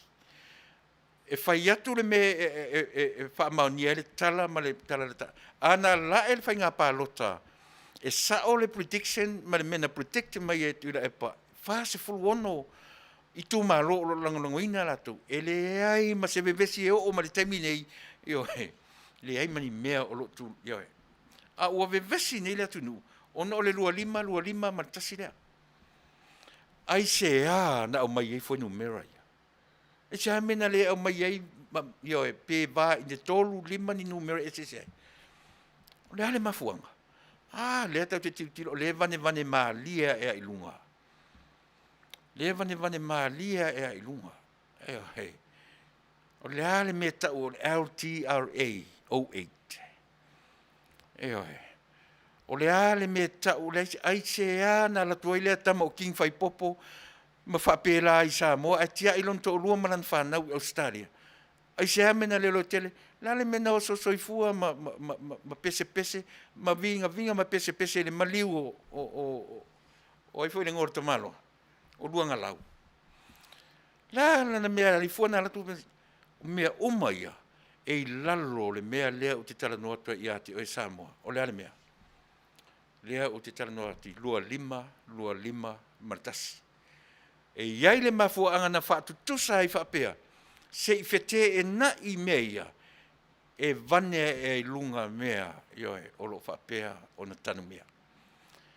Lea lava lai whinau mei ma whinau mai ma whaailoa mai le to mai ma whaailoa mai ma lau mai le leiloa te mea ma lau mai. Ma le leiloa e iai mea o lo oitua o mea ia. Fasal Vale. A iai le taimi e sao hai. Eoi. Ta lofa lau mua, toa, ia ma lofa atasi Rusia po ua, ma lo le feilo i mai tatu programe i ne vaenga o le fiafi, Manuia tu ua, io e tian me sake, nao ti ma lofa aftai. Ia e pei o nei vaenga ia tatu te tala no iai, io e ese mai le koviti na amatai i tatu por kalame. Leo o tatu no le leia, ua fesilingia fo i le to mai ma le anga vaa o Tuilaepa. O le tamaloa e le poto, e le ata mai ai poto. O uputonu ana e whaonga iai. O le tamaloa e le ata mai ai poto. O le tamaloa e le valea ai a mio valea. E le ata mai ai poto, e le valea ai a mio valea. E lalo uma lava o le lua lima maritasi. Se taimia e fasasi mea ai le taimi e sao ai. Tau te tilo to to alava i whialu minga i e sao. Ma ai i winga i e au mai. E le mana nao e whaatau tō e si fofonga whetalai. A o tiu te ia mawhaiwa. O le fofonga whetalai. O a tiu te mawhaiwa o le fofonga whetalai. Na te whaatau tō ina, the rest of the parliament, pe a umana whaatau tō la ua male palemia e le ao o le malo. Le fo ino le tele to nafi i le whaatau i le mea wheso o tai ai le whale a onga, o le tūlafono whaale lalulangi, ma le whale a onga o le tuspaia. I la tau ea o tauina wha au nā lea tua i so se whatawhaitaulanga, ma i la tau ea o ina wha le tūlafono le lalulangi nei. E wala i sini le to orua lea. O tamalai e o whapea para leo lava e o maritato oti. Ai ta tau ona i ai le taimi e wheso o tai ai. Lea lantana no tu e nafi. Wheso o tai lea. Wheso o tai le upu lea o lea tau tō. Io e tau mawhai e tō mai lau pule. Tau tō po le whatau tonga. Oe, o mea na e wheso o tai ai. Whatoa mai ai i le vaenga le na o oina po au whai porkiki. Ia tatu e wala i nā au whai porkiki. Ma i la tō ea o oina le tuspa ia. O le va ai la fai porkiki mea ia. O le ao le malo. O le I o I mata o le tulafono pe o le whawai pe o le whaimei Tuilaepa. Ai whai mai la tu na o tauina I le tuspa I ele ai ele o le ao le malo o le atua. Le I o I mata o le whawai o Samoa. Whai mai la whai porkiki o le ao le malo I o I mata o le whaavai o Samoa, ai whai mai le au a onga o le tuspa ia le ai ele o le I o I mata o le atua. Whato ai lola I le teimi e mitai, miti whea, e miti le whatautonga. O le a le whatautonga. Le whai mai Tuilaepa, tiu te mawhaiva o le ao le malo, na te whaatautoina la tō. Ia nala ia, sau lo le whatauto. Nala na watuel tatou whesilia nafi, e whatauto la ia te ai. O ai e whatauto I se soro whanua. Pe whatauto I se, le ai, e whatauto I le mea le na onga tangata lea, ne le pito lea. A onga whai porkiki le pito lea, a onga le tangata lea I le mea tau tu spaia. A onga I o whai porkiki I mata upu whai porkiki e au fia tu la fono, a onga le tangata lea I o le mea silin whainga tā Samoa. O le tangata le na onga na o tau wina le tuspa ia. E ha o tau foi I le mea na te sila fia le lei. O I le tuspa ia, o le tupu anga o le porkiki. O I le tuspa ia, o le tupu anga o le te konolosi. Vaila le tele. E valaila I le tangata na o tau le tuspa ia, ma le tangata o tau le tūranga porkiki. Aisia, langa o le tuspa ia le amatanga o le meta porkiki. Jesus is the king of politics. Pe a sa ili le loloto, man ioe. E malama le le Yesu mea tau porkiki. E ha o ngai la tamaia. Ioe, mea tau fioloki ma me uma, e wha matala e tamaia mea tau tūlafono. Aisia, e te tau na o oina tūlafono e se fulu ale atua. Ma tūlafono e tolu se lau ono se fulu marifia ale tangata e peru. Le mau tūlafono. E a o uma lava la I whale a onga lea. E lea o oina la I whale a onga lea I au pawhai porkiki. Lea la e mauti noa le whamaunia le tala. Ina ua o le teime o le whaatautonga.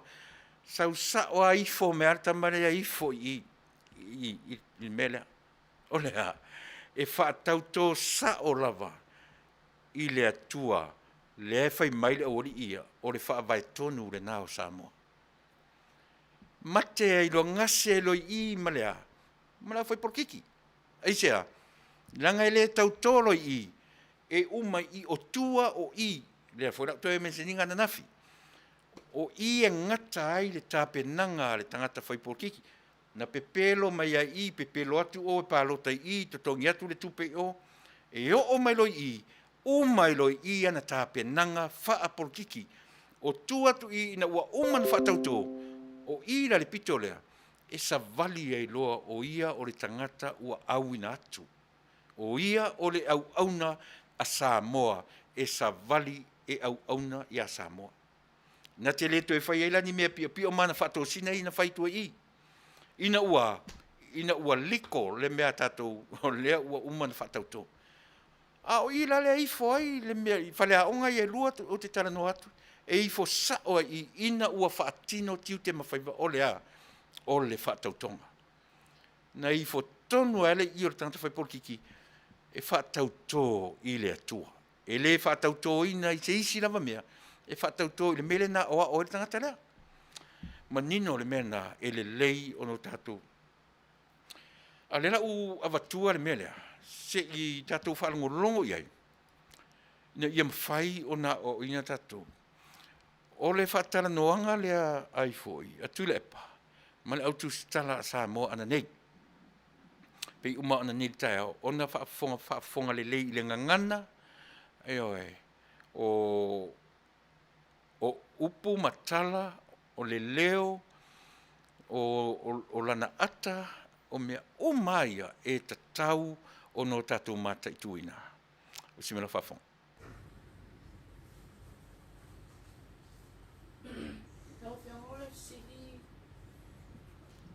sana fide fo na singi ai ia Parliamentary. O le wa mai tu me na so tau a fi ai Parliamentary. O le la sa singi ia pe fa fela ia le tu mai po tu fo. Ai sa utani te mai te Parliamentary. O le na ba tu lau tu si e fo fitalai.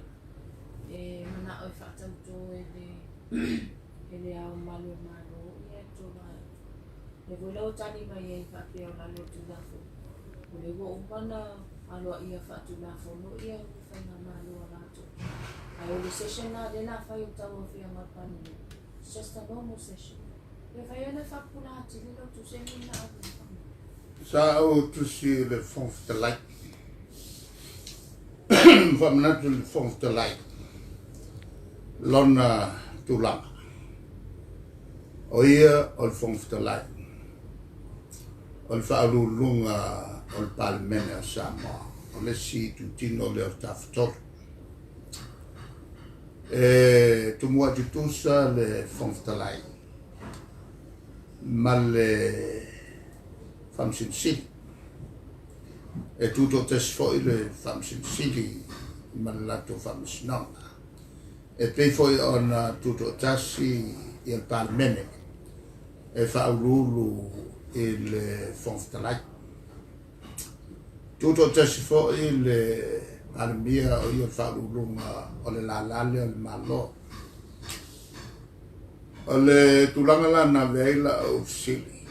O lea o te tilo o le Fonftalai, o le whaururunga o le tutino o le Parliamentary. E o mai san tar. E leo fia mea o mai san tar. A whaila o lea pala ai le Fonftalai. O le vantaun wha malolo. Koe a mai lana wha mawenga. E lea mai i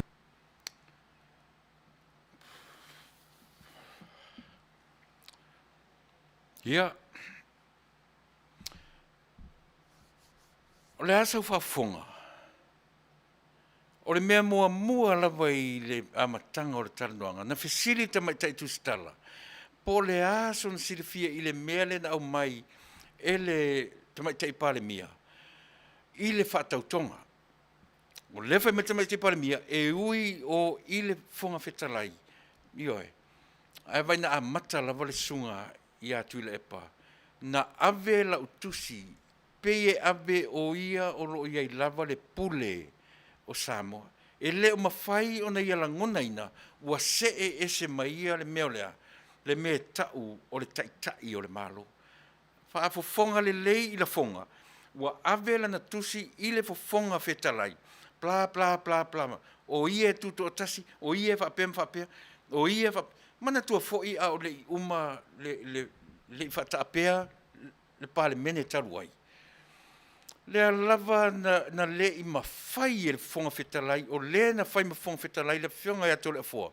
O na ia whaatino ina le mea le tau o le tuto o tasi. Le tau mawhai ia Tuilaepa tau wha manino ma te mini le tuto o tasi. Na tātou wa ai le tuto o tasi o le whonga whetalai le nei le aise mea whapena. Pule a toa e Tuilaepa. Manino mea ia. E le iai se taimi na tuto o tasi e tole a fua. E o a i le whaawasenga ina o tangata mo la tiu te tonu. Ua lafo a toa e tole a fua i a Tuilaepa o le whaururunga o le taitai o le maota o Samoa. Le foi la ua mai i le malofo. E vai le whainga o lana tusi o lana upu amata. Umana avela utusi. Wha matala i ai o na tiute. E leo se mea le nā le pare mia e whai, o le mea patin. Whaafofonga Samoa. Whaafofonga Samoa.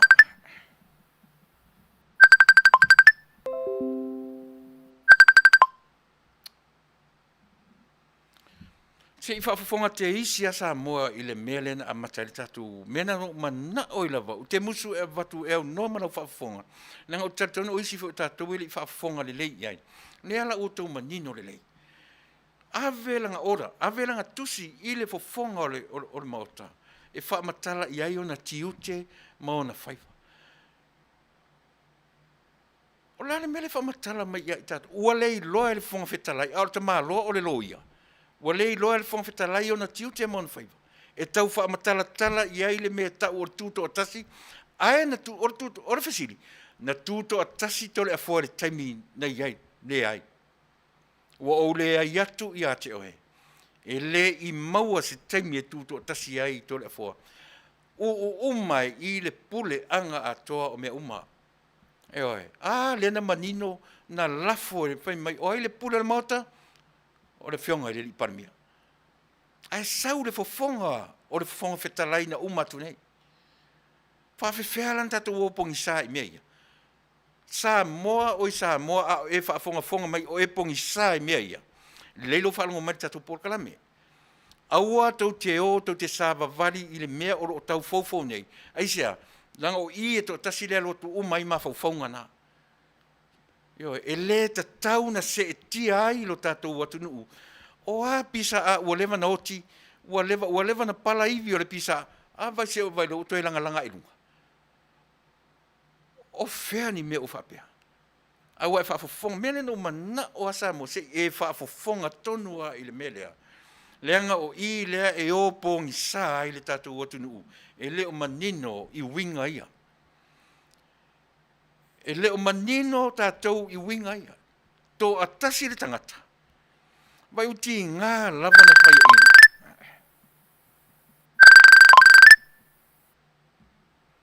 Vai uti ngā lava na whai ina. Ao lea lava e su e sona awa noa. Ma sau e mali upu. E le ma whai ona while mūsa moa. Pe a le toi fo'i le heitau pipi i whai ngā malo. Whaafofonga i upu, ele ni upu au, o tau na nai Samoa, nai tu te wa ai i lunga TV, mo tau whaalongo longo i aso uma.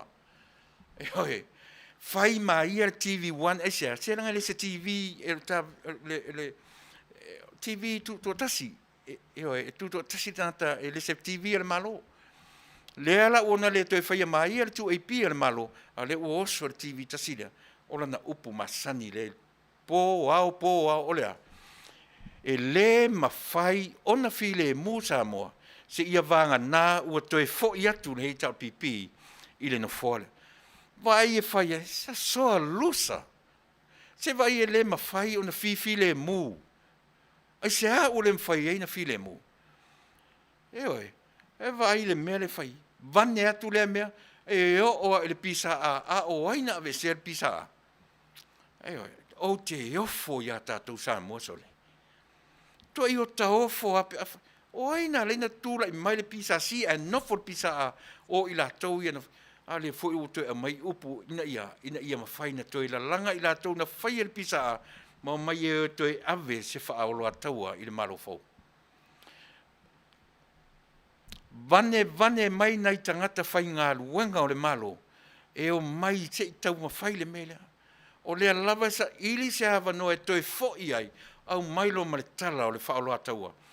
E le mawhai ona while mū Samoa pe a le toi o le heitau pipi i le mere.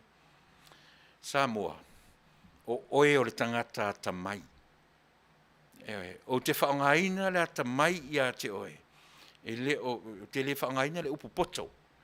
Nanga o le toa tele o tātou Samoa tua a o tātou. E le i maua se taimi tātou te oa i potu a onga. A o Samoa mai ana mua e o mai le taimi nei. O tangata tamamai. O tangata na o mai e le ata o le atua, le soifua ma le ola. O latu whai unga whai, na whaatonu folau le ata o le atua. O tātou la tangata tamamai. A wani whaia toi whaia no whaia me o pisa amani strike. O tiu te ia. O tiu te ia o mātou nei i o e leitio tu i atu le whaito toa i a te oe Samoa. Whangalo. Aua ne i eisia, le leanga o mea se nai, o le a wha se nai tātou. E oe. Le te whai atu. Te le awa noa e a o ngai mātou nei whafo nei. E oe. Mātou te a o ngai whafo nei, mo mātou lafo atu tupe, tau siale tātou atu nou.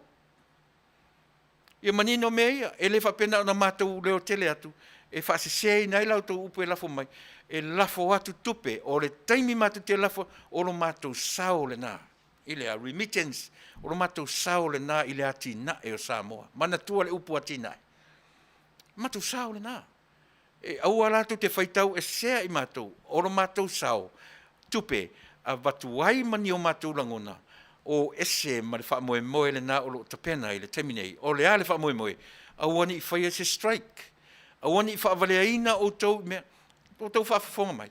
Mea leo alaina o mana o ase o tau whaalonga. Vai leo nofo malau le lei loa le pā le mia o se mea. Nofo malau le pala ai o le. Whawhewhea na whai nei to i ngā whainga Samoa. Ai nā le tatu tali ea i eima i oi ai. Tasi le tangata. Tasi le tangata. E le te te e ai lo mawhau Samoa. E te le te e ai me whapesole. E whawhewhea na sauru tangata e to tasi. E whaolo a taua le atunu atoa. Lele ua au mai e le atua le la vea i mo Samoa na tangi ai Samoa i le atua. Ai vai e le mapu ai le fili i. Ioe. A lea, e ala na leo tele whapea le tatu porkalame. Maua le tatu porkalame whawhatala. E iai la tau na pālota i le fast. Wa toe fo i talu ai to i ngā tala ia. To i ngā tala whaolo a taua. Whaaleanga wha mei o whea mea o mai ma miliona e whai e mea ia. O a whea saini ai le tai fia tōru. E oi, i la tau e saini le pensione. A whai atu ori le whatoa o mai o le tau whai atu se me a mata i whontanga i le i longa tutu vai o le susu vai o le malofou. Ai la wha tope mai whapea o lea. Mea le nā tangata whewhe Vale, o lea. E nā te loa le leia le taimi attack, o le taimia, o lea se i tau wha mautu. Ioe. First thing first. Wha mua le mea te tau o na o iai. Ai leo le tope Vale mai whapea. Se i tau, ioe, se i tau seki le tū o le malofou, ma whaatino lana tala o le tupe. Ioe, o nau mai lo le whapea. E whaafongfo mai Samoa, aua e te alu, le strike tātou na e whaingaluanga le malo, maua se awa noi te whaalonga le porkalame, le o whai atu saoa, tu ure nā mea, au o le whai atu e whaafong mai. E o malmalama i lon tute, e tani mai ia i a tea, e le tūlanga o le mātou tāsanga na watu tustusi o le ia tea au i a kopi. O te le whailoina, ai este mi tu whailoina. Te avela o tu sia nafi ena ia mau mai se tar le la mai nei ala ma te fate tar e tolu ia mata o pusa o tu ina ile fonsta lai e pe un silo fia o lona fonsta lai na fata o to Vale mamalu i lalo o le whare ia. O se mea mtutia lea, o tupu.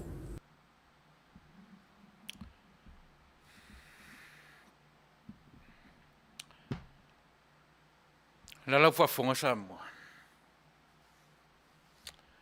Vai e o a le taimi nei, fia nei mai, fia vai aso. O le lava e tau langi mai le tau tonga i le whare ia. Le ale mele tau te tilo ia. Le ale mele whamatala mai ia te oe mau. O le ale mele tau mwhai whamatala mai i lea. O le lava e le talitonu wina le whai unga le whamasinonga. O lea e le talitonu wina ni oe tatou i e pala wale melunga i. Au are whitari e sesi tu e pepea o te le pole ai. Ni oe tu ua i pepea. Se o wasi mea whaisina malolonga. Pule na ia i ana upu palau Vale o ana upu leanga uma, pule na ia. Aua tātou te, ioe, ano iai tātou le atu nuu wha mole mole. Ia, ole nā. Lea la ua tau whaalongo leia iai. Wa ai le whale ie. Wa ai i le whai unga wa o mai. Wa ai i le ao le mārore wa o mai. Pau lea o la tau mana onga. E le na, e sau le ao le mālo. E whaatau tō la tau. E musu e whaatau tō, ioe, ai sea, Fai mai na whaatau tō e le tangata whai ngāruanga. Fai mai na whaatau tō e le tangata whai ngāruanga. O lona winga e mana o e whaatau tō yo e stup. A le hale winga o mea ina whaonga ai le mea le notary public. Yo e, le hale mea na whaonga ai le necessity. Le afo, yo e. E se ana whaonga ai mea ia. Na mafua o na whaonga. Le foi la to fat o ti nga o to fonga. Na mafua na whaonga mea ia. Ona ua le usita ia le tūrafona. Ona ua le usita ia, io e le mele o peseni o le whaavai. O le asanga whai ala i whia le mele. O le mātou polkala, o le mātou tu ua lalo le Samoa. O le winga leo le mātou o mai ilunga nei, se ia whaonga le mele. Aisia, aua ne i whaaseseina lau whaalongo Samoa. Aua ne i whaaseseina lau whaalongo i mea e pei ona tūlai mai. Io e. Pei a ona whai atu. I o tātou atama mai. I o tātou atama mai. E pei oa. E pei o ngata. Fifi le mu. E oa i le o lo whai matai tai. Ia.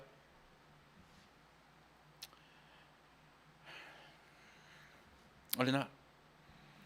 Te usi mele whafonga. I Samoa. Taluai se whai unga matautia. Le aiva ale whamsili ia Maleilani tape foi na mata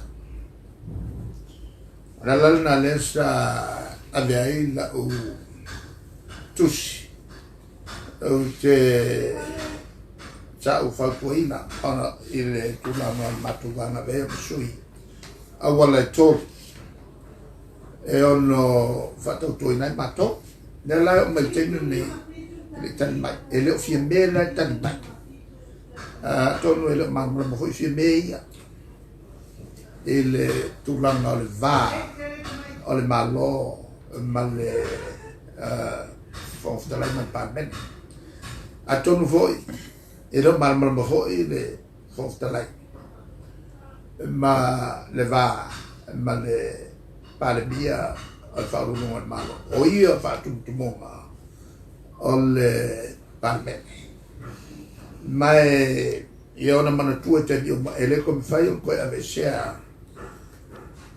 ia lo fonf kalai se va nga o mo se lo va ko lo venga ele come fai ko ave share ia ele fast agora se lo va como o il fast ele vai foi uma vez ia ele malo o ele se lo vai o ele vai fai nei o ele foi se lo vai como foi por el pan bene la tu la lo awal pala ai fai la fai uma o ia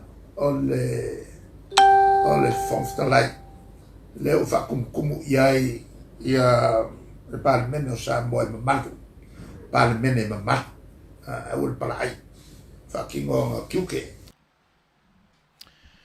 Leo manino a Samoa o ai le whaatumutumunga o le wharifono ma le Parliamentary. Whaatumutumunga means what?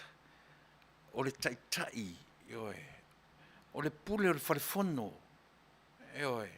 o le maota o Samoa o ai o le fofonga whitalai a le manino le tātou atu nuu Samoa, i le tausanga na te anei, na au mai ai whapea, na o le taitai, o le maota, o le sunga le li pārmia.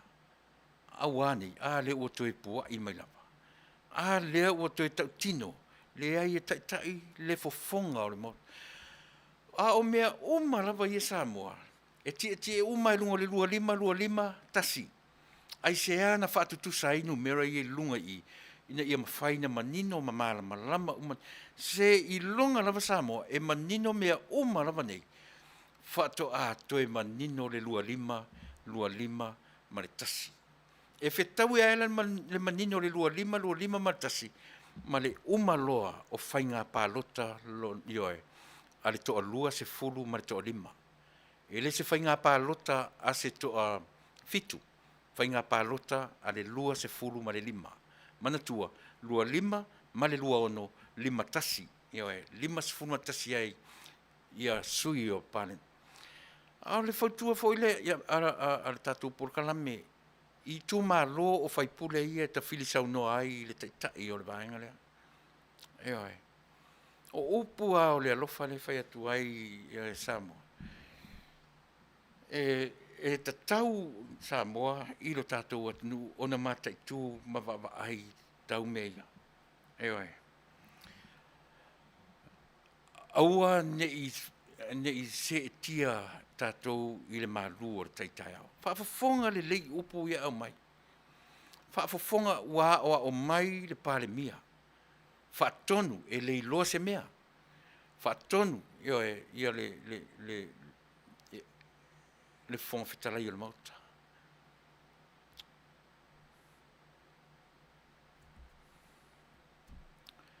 Lea se wa ai le tātou I tūlanga ia. Samoa e le atunu pele.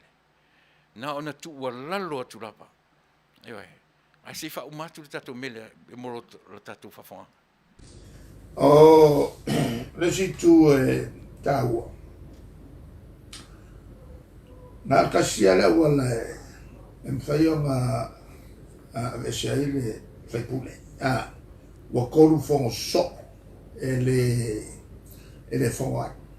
E koru vai ngā o le whasalang mua o le lapaka e le whangwhakalai I le lapaka ia se pāmia ia le sui o le pāmia longa lua o le whasala loa o le luaso e le whawai ia po longa ma le longa kolu paske po longa kolu le o le whamukalo a le leo ke mai aku I le pāmia ua oso I maka upu ele mamara mai. Amkua e hakangi ai le kapianga. Sa olang kali sa kau mawhai. Wale anafu pe fostalai. Malanga mka whaioi. Ala kuranga la lea wa uma whasik silai. Ele whakasi pe whanua u whakele.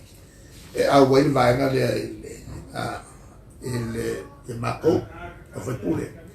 Mako ke awai lalo kula fo. Ma le voi wo mo nga ave le mako kua lalo. Yo mako ai. E mai le kula nga masa. E mai mangi ula wa le fa ko mako le fongo momole. E kau fa ki ngoi la wala le.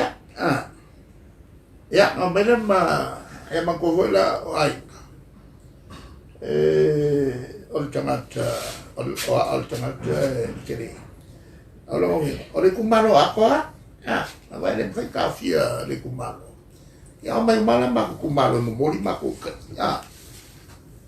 ona la kula fonga kafia ma e le kula fonga o ia e fa ke ai ma ko alo mo vinga ava pe e fa ma le fonga le fa le malu which is an insult ole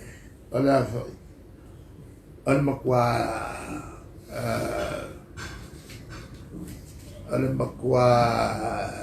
as a finger le amo ile vainga tangata Samoa tangata ia mamala o se makwa finger le fufua ile Samoa e mamala kausi mamala le mele fai la lole ole frie o ia la foi se fa uma vai mai e kawalo o mo kwa makanga mile na le fa lumai na yo le tu e va ku fa foi ko mu mal mala e o ai va ka ko mo ku kuila o mo kwa ula ku kuila e la ko me fa ni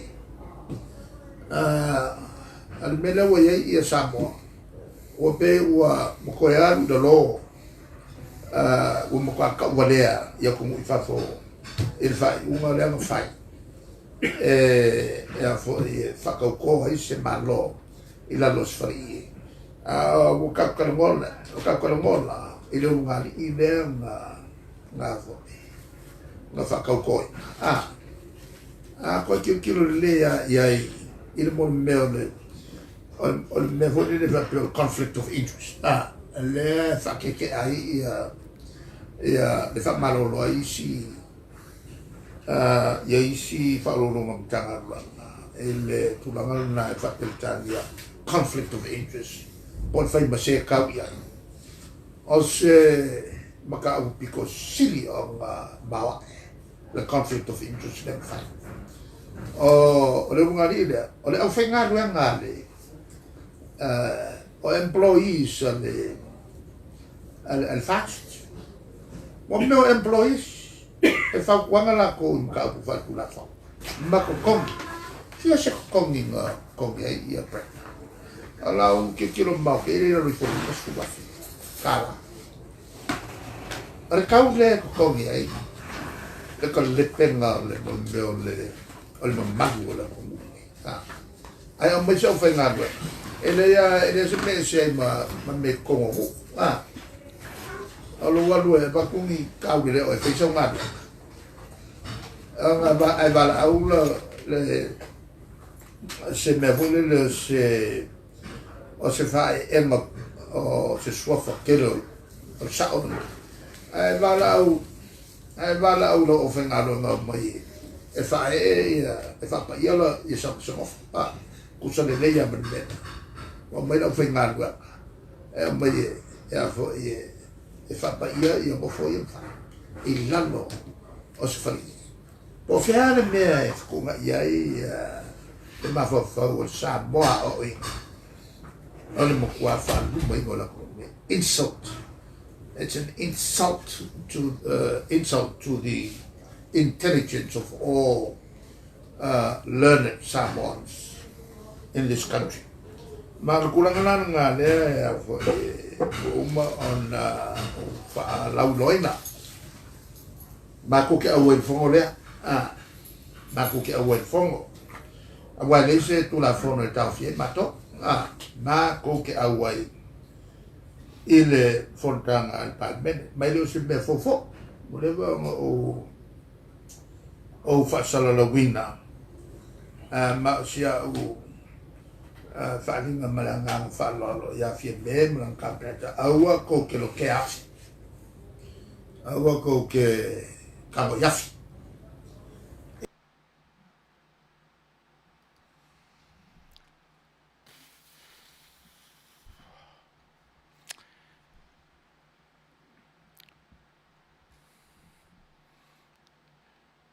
matau tia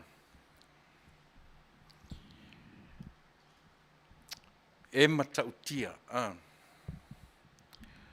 ta ilo sa mo po le sau fa fonga ai a fai e toi tula i mai Tuilaepa e tai ilo tatou atunu e se le sa o solo le mele na tupu nei e se le sa o le filifilinga le atua le na fai nei o tau fa fonga i le ngana o le la fonga upu e sa wā e sa wā le leo e sa wā upu matala na o ia e si la fia mea umao le larolangi atoa e vale lea tangata e na o ia e poto e le se tangata ata mai o le tangata poto e le se tangata valea o le tangata miu valea o fea la sa waile i unga o to i ngā tangata ia so e ta tau o na malama tātou Samoa e se whalongora i le upu aua tau te tango i afi o aila le afi o le afi le Fasa Tuilaepa na tango i fia me male la tu vainga. O le afi le tango i le fai me awan i tango le afi. O ai le afi le refer i le upu lea.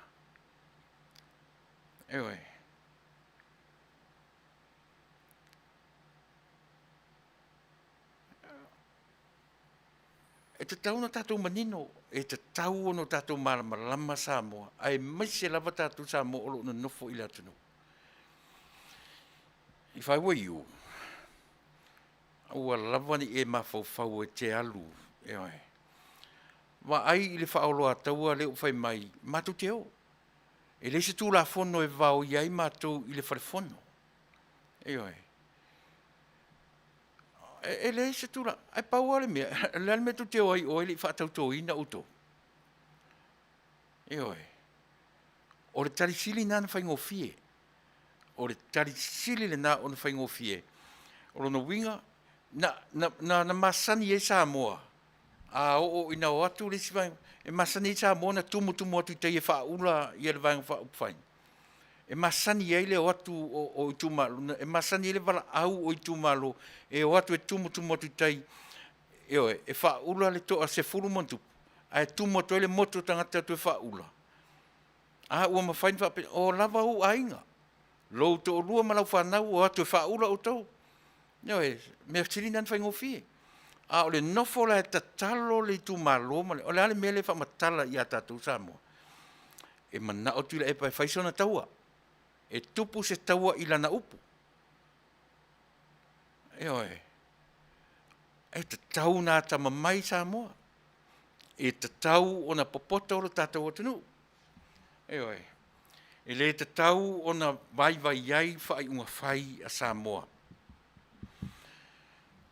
E le matua le longo le lei le whaalongo longo i o i la fonga o lo ave i le tamaitai Parliamentary ma le fofonga o le maota. Le li pule o le maota e le longo le lei. E oe. Le fo ila o tau pule e le ngata o tangata whainga luenga o le malo to e ta whawhangua e lunga marpisa a ua lewa na tapuni to e whaaloa taua i tū malo manuu e o mai e o i tai. Ea. A le fiu e wala au. Tu mai lea wanoa. O wala au tai le pe fia tauto. Wha tauto. Wala au le fong fetalai. Ne se me o tupu. E le ma whaifo ila na tali ma iai le fong fetalai pe a whai ea. E lack le communication. Ai la sanga fi naua i fea. O fea o le a sanga whai e le fi naunga o lo tupu ne.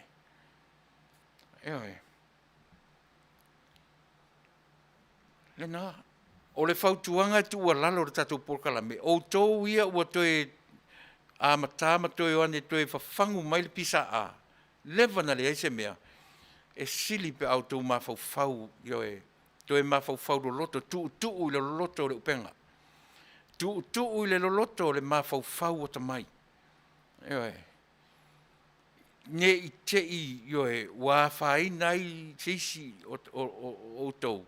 Talu ai le papau o le mawhauwhau ma le vaai lata e tatau o na mamau le vaai. E hawa o ina i tātou. E le mawhai na avea le tangata e te otasi. Na te whaasise ina le whaitau wafe o mawhauwhaunga o Samoa. Wai ua le ngata ina ua whaia ina le palota. Ua le ngata ina ua au mai le tala le whaamasinonga. Lea lava ua tūla i mai ua atoa le whawa iaso o le malofou. A o fia lava o lo sanga whai iai le whaolo ataua. Lea ua wala au lea tunu e mai e o mai ea. E si le taua. O le upu whaingo fia ana e whaamatala ai mea ia. E oe. E le nofo ai la mātou nei o lo i lunga o mea nei. E sia. O lo mātou sau lea mo o e Samoa.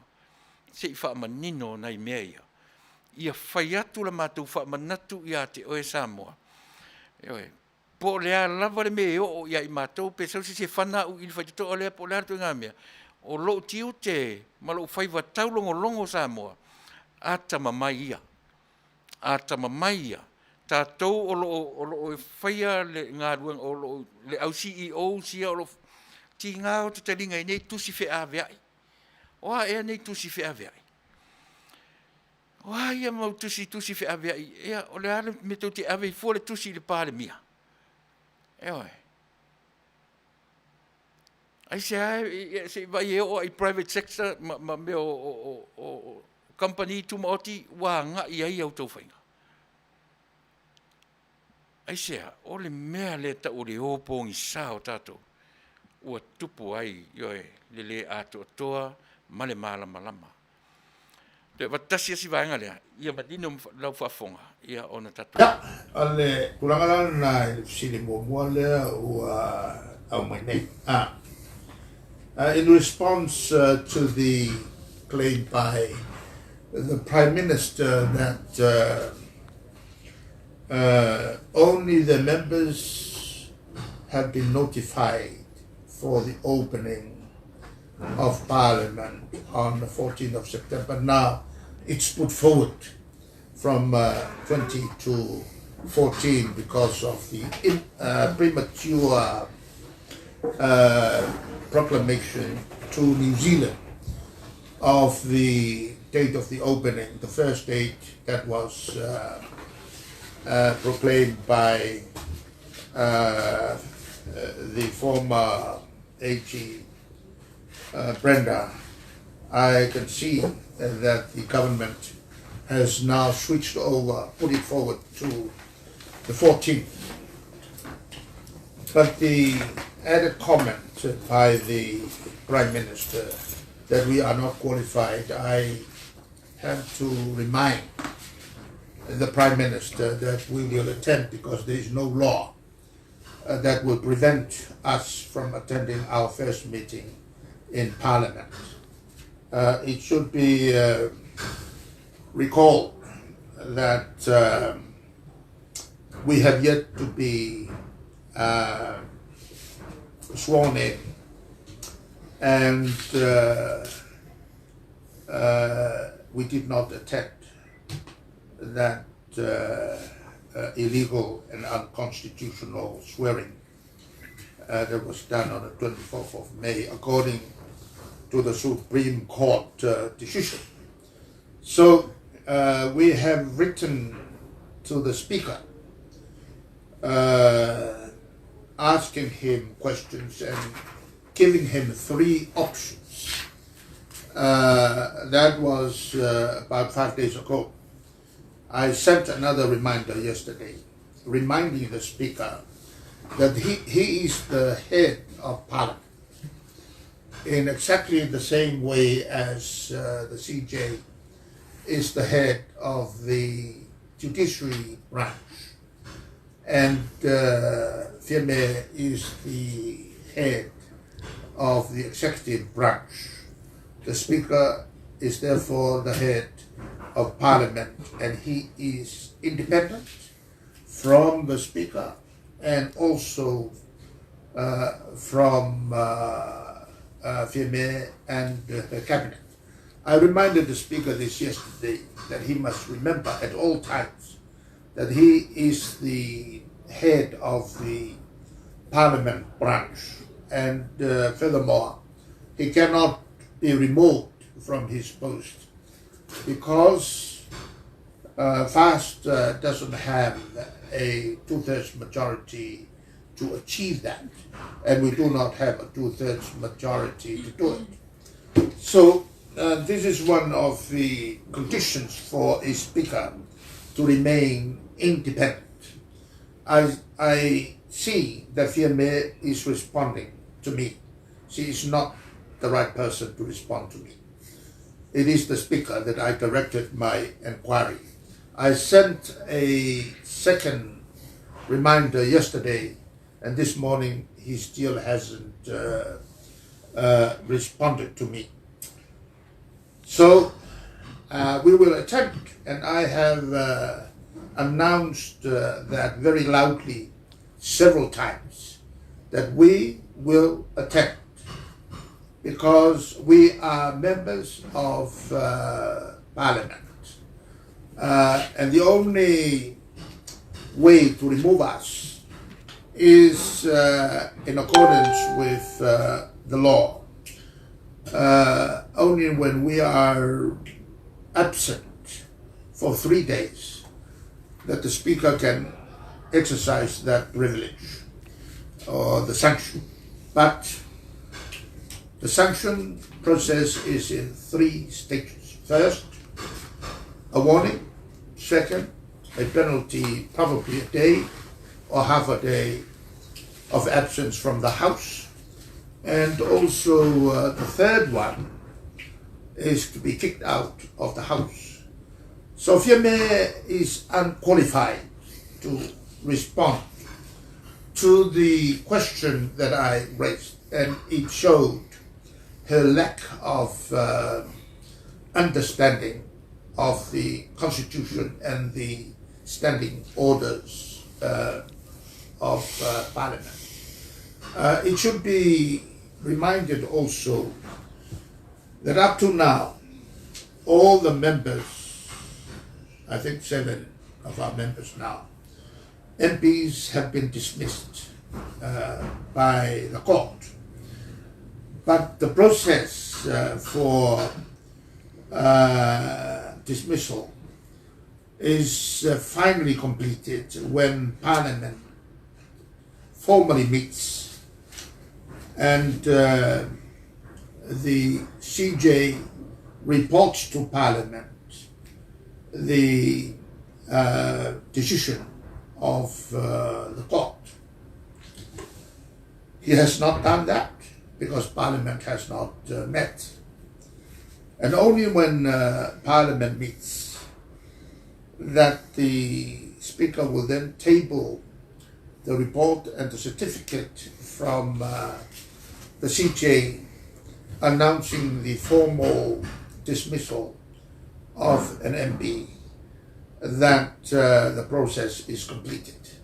So up to now, and until the declaration in the House by the Speaker of the decision by the court, only then that an MP is dismissed from the House. So, Fiame ought to remember this. It means that all our MPs should receive their pay from the date that the writ has been issued by the head of state, publishing the final results of the general elections. From that date to the day that the Parliament opens, that all the MPs that have been dismissed by the court will then be formally out of Parliament. Only then that the court's decision becomes effective. These are all the issues which the leader doesn't seem to understand. And that is why we have to attend Parliament. Well, on Vatule Vamtalanga, just one thing which I did not mention.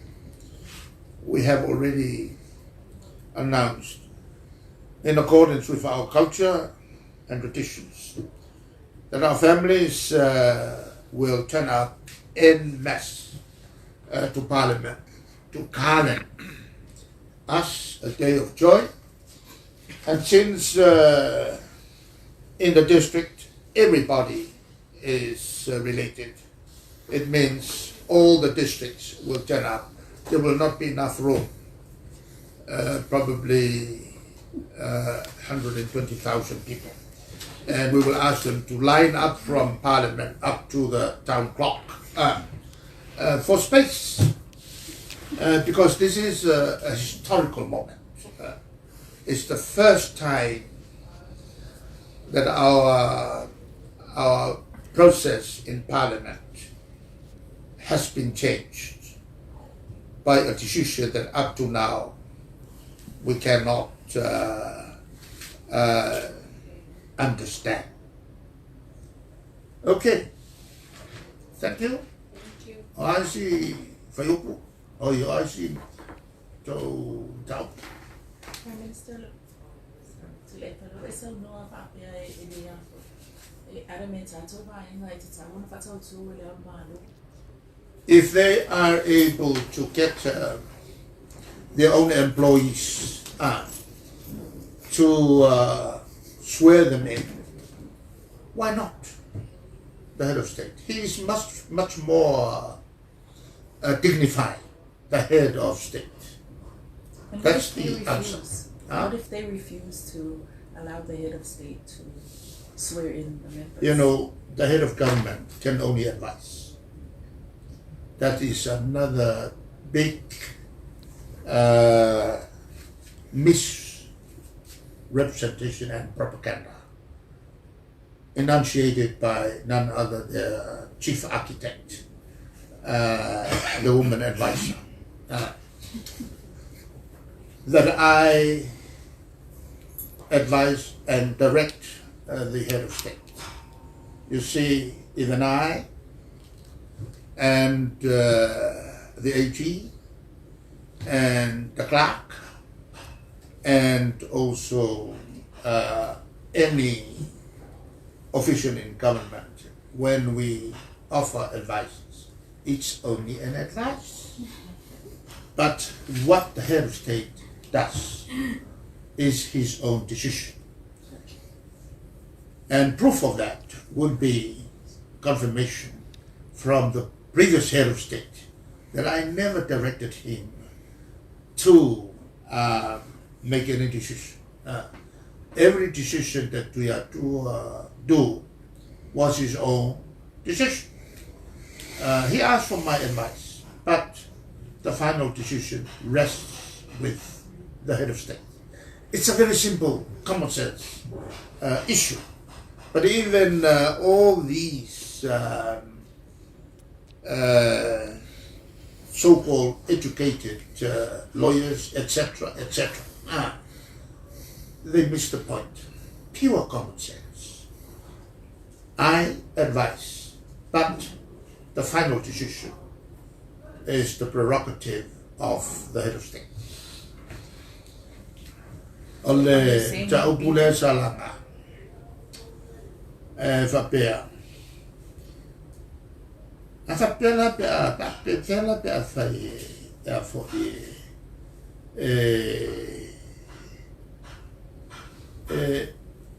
Musule la the head of state fight.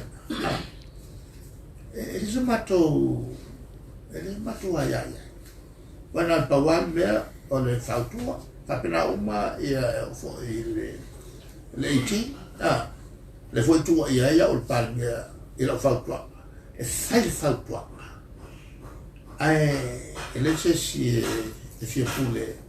O la foi ia il kofam mao ele al malo. E man tole o le al malo le ese malao le na mumwa kupua. E mo kwa highly informed, highly educated, and a man with great practical experience of the law, because he practiced the law and has been with government.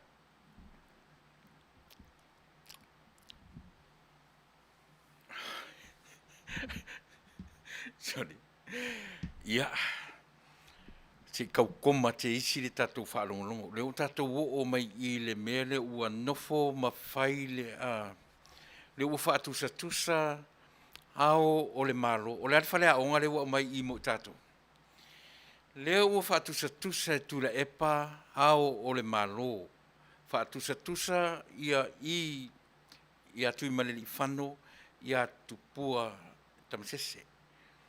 Se vai tangata mauarulunga o le atunu o tama ainga. Lea ua taalo ai le tangata lea I le vale. Ai taalo lea. Mai lo whaatusa. O le halal whalea onga mo tātou le mea lea. O whera le me o taoto ai le me tau o le ao le malo o le I o I matarana. Aisea, e tutusa le lei lava le tofinga ua ia tuimaleli whano.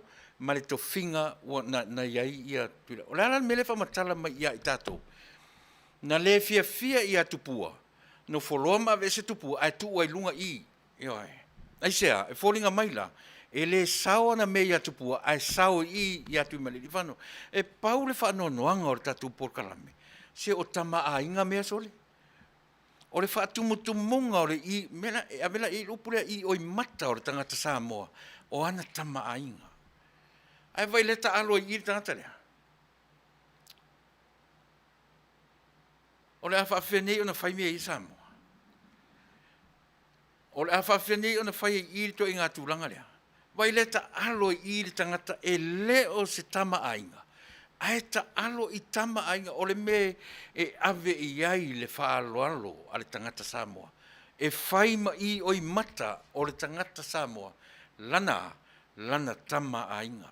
Ai te whawhafonga la iai. Wai le ua nofo ioe ma whaatusa i ioe le comparison. Le ua ngofo ma compare. A tu inisi upu o le ua whai mai e sili atu whaailonga o le isi au le malo nei le isi au le malo. O le hale mele whamatala tu ia oi mau. Tatou tilo le lua lima maratasi. Na whaatutusa i le palota. Se i manu uma ilunga mea ia. Se i manu uma ilunga mea ia Samoa. O na whaatu a luifo lole i lalo. Ma toe sa vali Samoa i lona to a filemu. Ai sea, leanga atula i mei foi le palo te toe maa lole i ta pipi, ioe, o le a tili ai lea. O na to i lalo popo lau Samoa. Ewai. Le ta taula ona tatou, ioe, tatou vai umi ai i mei Samoa. O alana o tua mei tatou titiloi. Ma o le popole ia i se tangata e palau vale mai ia te. Langa i le si lea elo uita tangata palau vale mai. Nai lo ua lofa le tatou watu nuu. Io e male me tūra i mai. Pe a whai e toe sau le vaenga lea e toe tai lau Samoa. Tol mena o te le popole hepe palau vale mai se sinunga i. Aua foi e te tali foi ai. Se aua tatou te tali iai lea lava e whai atu ma le nganga maulalo. E mau wale tatou teimi. Ai au mai o tatou mawhauwhaunga i. Ina ia o ina whatas. Iwa sila la mele o tawhia i nilme. O whea la le mea o mai ei le mea tau o le ao le malo o le whaatumutumunga por i oi matana. Aisea, langa a whai e lofa i le si ao le malo. E ta tau foi o nā lofa i le si ao le malo. A ua e whaalongo mai le o le ei ma le pi le ua e whaalongo mai ei. E a lofa i le ei, ai ino i le pi. Whawhafonga le lei ai whaupunga. Ma ai le mena o whela o toile atamai. E hai. E poto ai le atamai. Le toino whai ma toi whaamatala mai lona le atamai. Le mena na umana o te mai te whaalongolongo le le iai. Mata mai lava i le amatanga. E ai ma se atamai o atangi ai. Aia. E sao, e poto. Ai le atamai. Alu sa ili upu nai lua. Na tau loa ai le se senga o upu ia. Ai ai. Le ai se tō whā, le ai se whautautanga loloto. Le ai se ola whetu unai. Ai ai. Po o ai le ai ave i ai ana tala. Vai le se ola whetu unai. Le ua nofo matau ma ia Samoa. E le o le ao lao le malo. Le i oi mata o lana wha vai le taulangi nei. Le ua prove mai le mea lea. Ina ua nofo ma mai le comparison. Compare le isi au le malo i le isi au. Compare tui ma le whano i a tupua. O le au le malo. O le au lava o le malo, no matter what. A whai o le i oi mata o le whaavae i o le ai whaapolkiki ai. O le whaavae le nau Samoa, o le au o le malo. Tutusa le lei ale va ai i te malo lea, ma lesi te malo. E tutusa le lei ale va ai i a tuimale i whanu, ma le va ai i a tupua tamasese, ma le va ai i a mali e toa tanu ma whiri le lua, le siamu pini o taikai o le malo Samoa. Eoi. Talo whai i toa manu o le atunu ua tō whawha mai tia sole. O i la tau na file mu ai le atunu. Ne lua se fulu tau sanga lea na fwai. Leva na polonga Samoa. Nala lea na tangi ai masui mai e le tua le la tau. Talo sia i a ofi i le mawhau o Tuilaepa. E le ita pena ina, e le se mena whai e la auli mawhia mele tu. O le mena whai e le atua. Aisea, la ngona e le atua le oi o Samoa. A then whao ngā rot vanga lea. Talo sia se i taua ne ai i se taimi.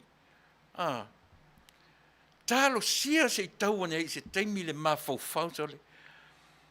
Ai, le aso whaafofonga Samoa. E tupu se ngau alofa i le tua inga o le leo, o la fonga, o upu, o tala e le ai ma se aluifo i lalo. Ea. Ai, se le manai o le mea. E se le manai a. Oi. E se le manai a. Le au fai ki li ia o te talitonu. O tangata ia la te langolangoina le fast. O tangata ta mamai. O tangata ia la te langolangoina le malo fou. Mea na ta o tangata ta mamai. O tangata ia i langolangoina le si vaenga le tau fai mai nei. O tangata popoto. E limit le poto. Eoi. Ah.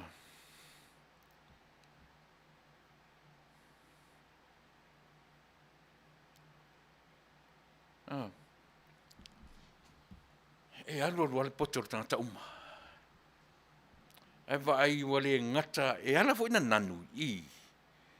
Ah, e ala na nanu wa o mai papalangi lana faolo ataua. E oi. E le manatu e whapea na o le situ e nanu. Wa ala fo ina nanu ia malama umai tu e lua. Ne fo ila ufa ta e tu whapea ina ia o mai fafo nei ia lalolangi o atunu i fafo. O na malama i mea o lo tu mai i lo tātou atunu. Ngale mea matau tia lea na whaangata i le tātou video nei. O lea, ua whaatusa tangata e lua. Ai se whaatusa fo i o le minsta, i le isi minsta, po i o le palemia, i le isi palemia. Ai whaatusa le tamaloa lunga, whaatumutumunga. O le i oi mata o le tangata Samoa, o lea, o ana tama ainga. E muta ai le whaaloalo. Le wa ave o i lona lea. Lona le kea. I me tau. O tama ainga le atunu. E wha pele i ai le atunu o Samoa. Ala sanga o ala tatu e lango le mea sere. La tatu o e lango le mea sere le Samoa. Se le whanua noa sole. E se le whanua noa. E se le whanua noa. E sea. Wa ai le whai meritala. Ia o ane. Maute o atu le whono. O le ale winga o tala ia. Le alawala o atu. E si le taua. Pe a to e ta oto i upu ia whai mea ia. E le se tūla whono e wawao ai mātou pe a mātou atu. E oi. Yo, o mai one o. E le vavaoina se si o tau. Le o tau whai mai. Whaato a file mu wa Samoa ina o tau whai mai. Lono wingo te mineiro file mu. O wai le tupo ele le file mu. Ele se whautala. Se whautala ia I mea ia. Ana sanga nofo ia whapea le tatou at nuu malango ili mele. Tau te lau whawrongo fonga aku I upu matala. E leo mawhaina la ngona le tatou atu nu upa matala. O tau ira au whai ngā ruenga le mālo, o lo ngā lua e Samoa. E tau te le eti ni tau te linga e tau te whaalongolonga ni ai. I le mea o lea.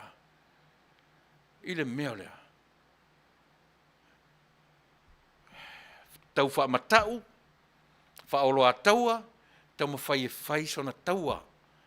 Lea le winga o lea mea. E sa ili sona tala wha solo pito I to tonu o le atu nu o Samoa. Lewa na tau mawhai e ki kinga le mamalu o tama ainga. Vai na oa I le whai unga o le mea vai atua o le sao, tau mawhai loa tue, au mai le isi tama ainga e tau mawhai a. E ti e ai mana tia ai le mea. E te loa o I tonu ala le mea, e te loa I, e le ai se alofa I le mea tau o le au o le malo. Na e whalongolongo le mea len tupu nei. Whaatusa, tui male li whano, ia tupua. O whera o tau tōni me ta ule alofa I le au le malo. Misi misi a to whalongolongo nā tangata i eile ta mai whale atua. E tasi ala whalongo maua i, o le tali maua i, e lea lofa i le ao le malo. O te ofo, tui ma le li whano ta pafua le suafa o te whaatu lou, ua ta tau ona e ata mai. Lea ua whaatu, e uia ina whaasili oe, inai lo oai. Ai se lang o lea whaonga oe. Lea whaonga tui ma le li whano. Ilea, a ua lava le mele au mai ai, e wha amatalai, e lea lofa i atui ma le li whano. Ana lofa i atui ma le li whano. There's no comparison here. E le se comparison e whaia. Ai sea, tala tamaiti, o le urupo o le urupo. O le ao o le malo, o le ao o le malo, e tu sa pau tu pua. Ma i, ewe. Tātou o foi le natura, e fesili le natura, o le tala le natura. Filifilia e sa moa ao le malo, ia na tama ainga. E tuta, po le ale fai mai e pae au liuries, tama ainga o le tama ainga. E le ai se taimi tatu te whaatusa inai. Ai vai le manino lava i le ita i atupua. Le foi e te whalongolonga i te leontana o tupua le tua uma mea ia. O te leo whai atu o te au se tupua. Ne ai. O leo te whai atu ina ia whamalama le tatou mtaupu. O le ale tatou mtaupu. Ana le kampeaina lava i e Tuilaepa ao le malo. Whatoa o manino ai manino le leilo mawhau malu roto. E le lei lava la. E whatanga lofa o lea e whao ngai i e Tuilaepa. Tui manili whana.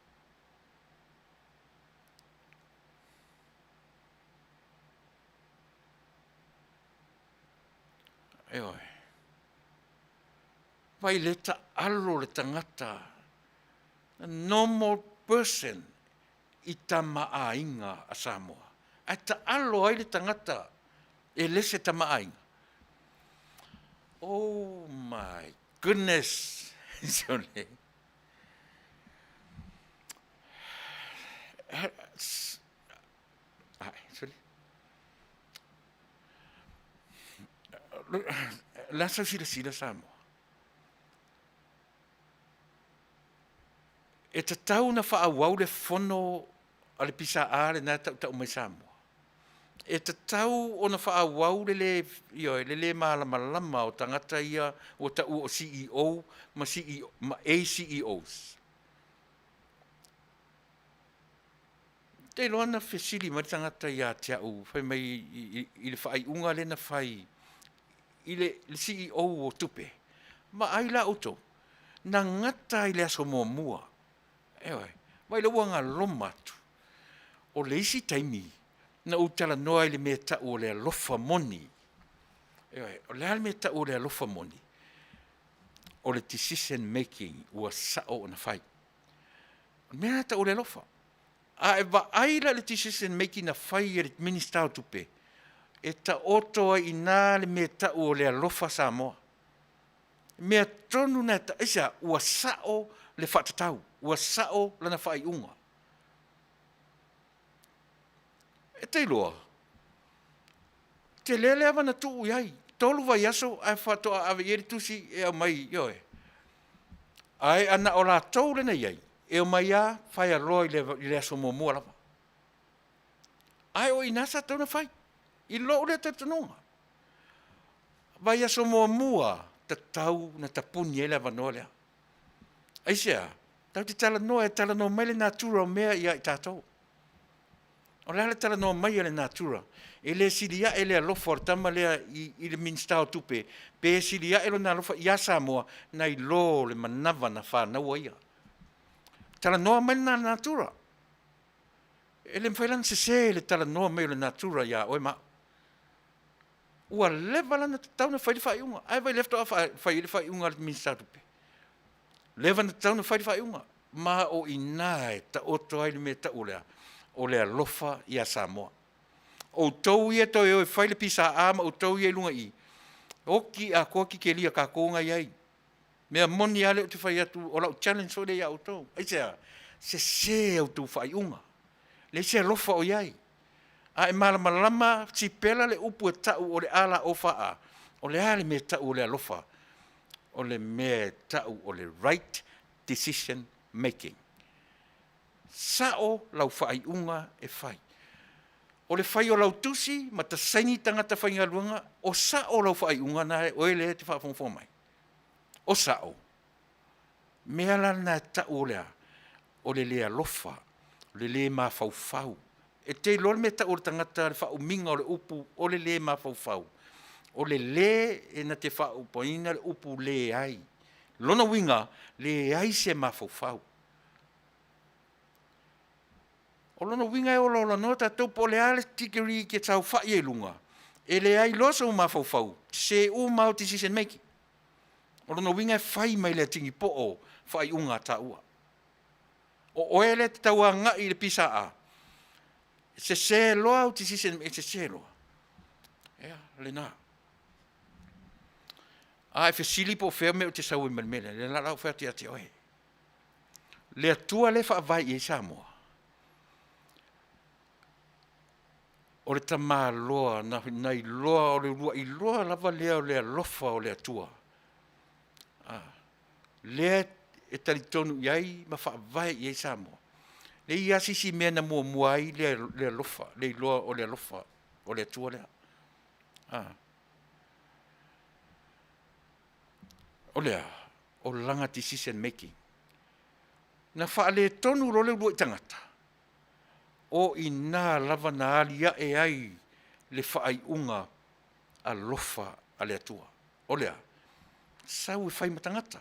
Mea nā le una o vatu le upu, o le atua fia tangata. E fia atua le tangata, ai fia tangata le atua. E oi. E fia atua le tangata, ai fia tangata. Le fia atua le po le ale tatu pala lau vale i, po a le umeata vai tufa mai tātou i fō matatalo. O le mea o le tala wha maualunga na whea vea i mam. O le natura leo tātou.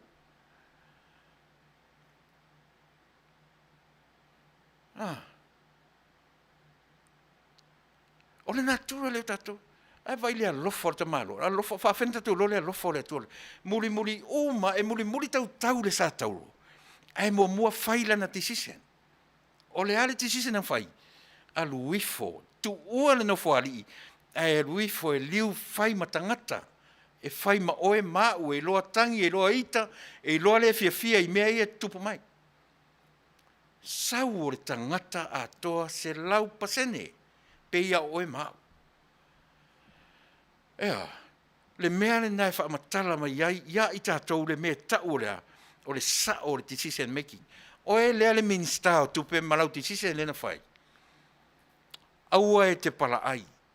Aua e te fefe i tala a tangata. Whaafetai. Ai tuai lau decision making. Sa ta tau na whai ile vai yaso momuana e tu lai mai ai. Ile na whoa. Ai sea. Lea whateta inga lea tātou. Lea au mai lea. A whai e tu whai tau le tu spa ia ma e loa o lea. O le taimi ana tupu ai le mea i le urua i tangata. O le taimi fo i le nāna whai ai lea le decision making a lea tua. E se mea la whato a tupu i ina ua tau Yesu i le sātauru. Na tupu a i tala o le kia nese i to tonu a o le i tu lia ma le whaatoanga. Pauta. Na tupu loa, na happen lo le mea, i nā lo na whai e le decision making a lea tua. E le o le whalea onga le mo i tātou. E leo se whalea onga le leile mo i tātou. Le whai ngā mālo fō. Aua le fefe whai unga. Aua le fefe e whai unga i li liu tangata. Aua. Whai talia o le atua o le mea le nā le atua e whai. E le se mea tātou le whai o le whai unga ma toe whamalia le tangata. Le ai. O lau a mio o lau si au matanga luanga. Whai le whai unga e loa e manuia ai Samoa. A whai nei, whai lo nei. Whaitai au. O le tangata, e le se mea na o e whai. O le mea na whaitalia le atua, ma le tangata pe a whai ea, e moni lo whaatua ma le ngoa o whai ngoi nai oe. fai lau decision making i le sao le mafau ma le fesoasoa ni atu o le atua i o e toa ai lau loto e fai au fai unga. Ole nā, minista o tupe, toi titi a tō lo pūlo i ati oi, ai le tō ina lo pūlo isa fai yanga lau decision making. Tuai na fai lau decision making. Ai o te whawhetai, i le awa noa na e ave le awa noa. Tau e ia te ua whamtalanga i papalii, i o e John Taimalilangi. They didn't give him a chance. Even a minute. Se I mawhauwhau ai pēa. Not even a word. Aia. Kipia, kipiro. E vai. Mana ia le whai unga ravanga. Ai te loa.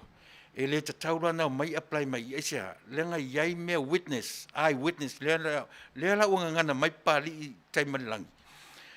Amu ia Oscar na ia maua le avanoa. O le avanoa. Tolu vai aso, na nofo mai ai mai whaato ato e mawai le whai. A o ia. Ma wala whai unga kipi e le direct na indirect te foi, le informing o ia. Indirect, the way they informed him, it was indirect.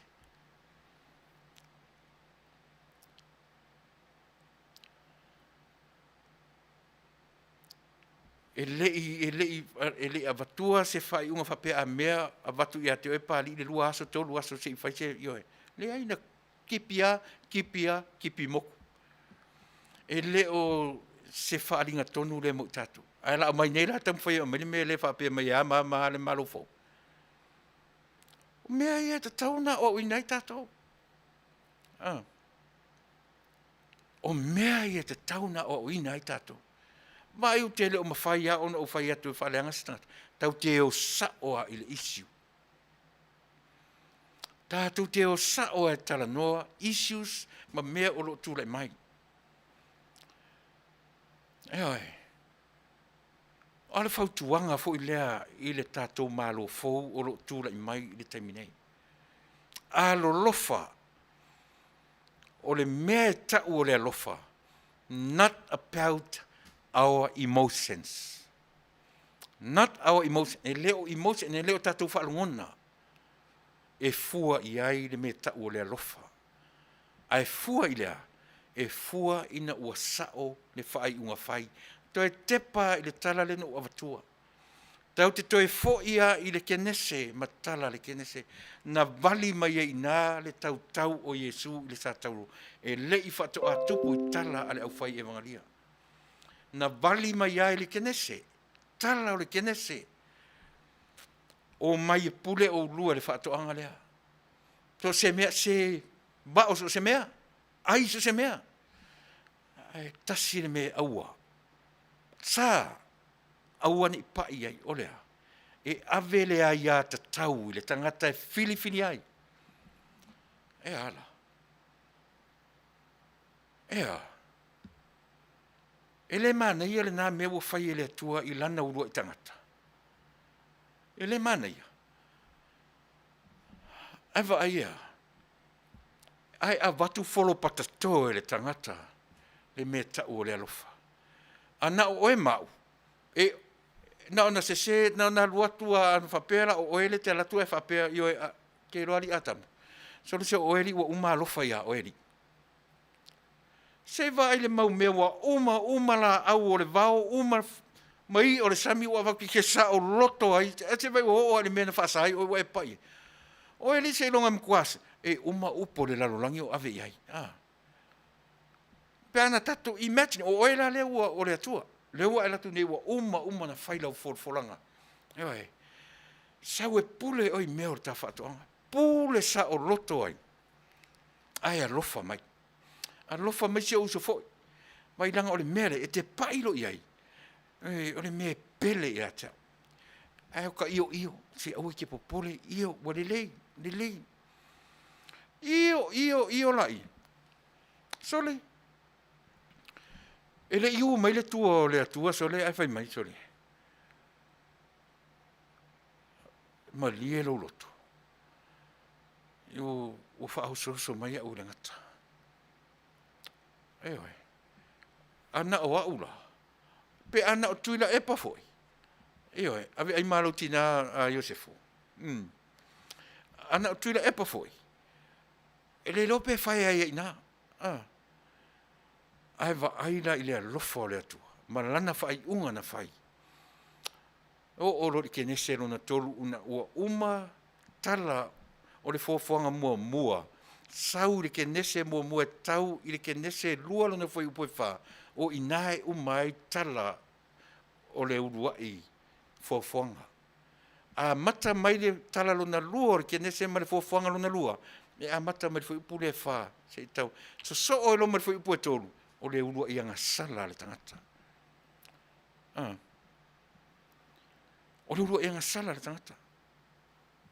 O inala, e te tauna whaimwhale a onga ia tatou. E le inmuta ina le alofa, whai mai le tala le tamaloa i ina. O oe le ngata, e te ai, e te sosolo i le lefu, o lo manawa e whea ngai ma le lefu. O oe le tana, o oe le tina, o oe le eva, e te whanau ma le tama. E te whanau ma le tinga lau tama. O oe le ngata, e whanau mai le tama na te tui momoina lo ulu. O le ale me o lo whamatala mai na. Wai ngā tupu ale me le kenese, fixa i lo ina. E le i whapena whaatari se i sau i le e soto, whatoa fixa ina. When we make mistakes, we have to fix it right away. E whapena lava le atua le tātou te taritonu iai. O le whalea onga fwena le mo le maro fau. Tau te sisila tu loa, tau te sila loa i se mea e te tauna fix. Fix it. Fix it right away. Don't wait on somebody to fix it for you. A sasi fo i lau tau whaatatau. You need to fix it. Auan i whaatali i seisi e sau e fix le mea mautau. Le atua malana tala lea e whai ma wha manatu mai ia i tātou. E le i whaatali se i o i le tusi kenese, e le tu e whaatali se i o le soto, na whaamatala mai eila i le o le te me fixa i le me utupu. Na anga sala lava le tangata i le urua i anga sala, fixa i loa le atua ina, whawhena fix.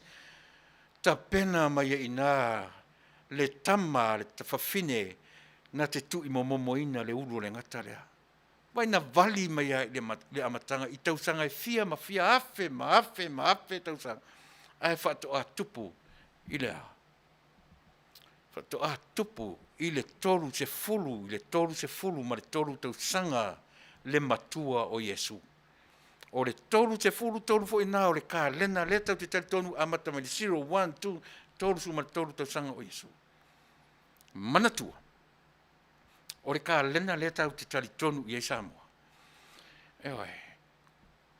E tau wha mania lau tala i tau sanga o le soifua mai o lo tātou whaola. E fua i ai tau sanga o le kālen. Lua afe lua se fulu martasi le nei o tātou iai.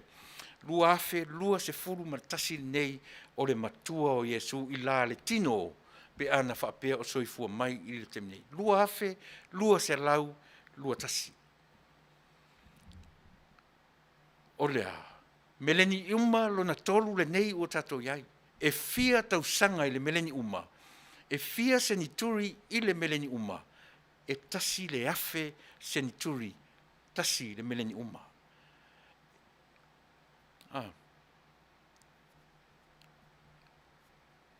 Ai fia la ia senituri i le meleni uma tasi. Ioe, se fulu. Luna winga o le meleni uma lona tolu le neu tatu iai. Se fulu le meleni uma mua, lua se fulu le meleni uma lona lua se fulu tasi i le vaitau le ne. Tatu iai le centuri lona. Lua se fulu martasi. O le lona tolu le nei o meleni uma o tatu iai. Ele o saola ina le fua i le taimi o le whanau mai o Yesu. Eoi. O ina e whaamatala mai ia i tātou le kālena, ma le tala le kenese, le tātou malofou. Aua le fefe whai whai unga. Whai unga whai ngatā, o whai unga i te whapea ina ne ili liu e tangata, a whai e te whatuatua i le atua o ena tō fia i le atua.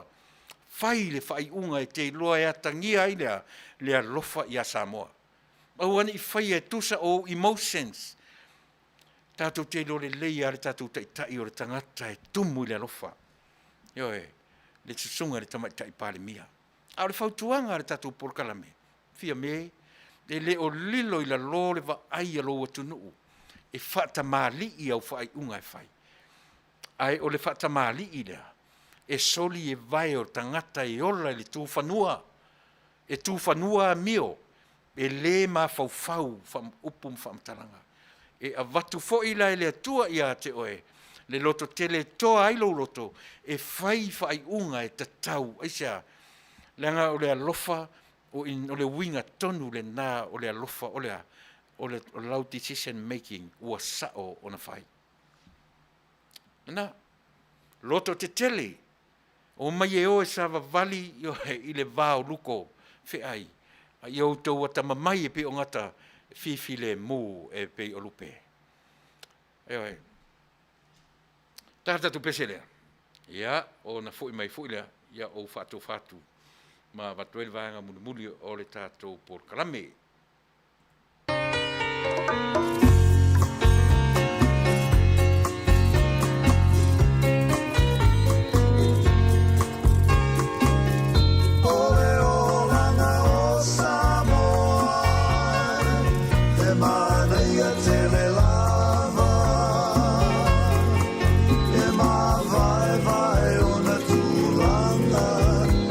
Soy fua mai o tangata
Fatala fatua tamua ale si ufonga o le tae au fau mai pia ile nei fo yaso. Ua savali ina ile lua tausanga talu na maali liu se vaenga o whana ua Samoa il wha mai ule misela. E iei mātua e to otasi le alo na maliu. Ai uto e wha Manuia ia ile atua ile isita mai titi.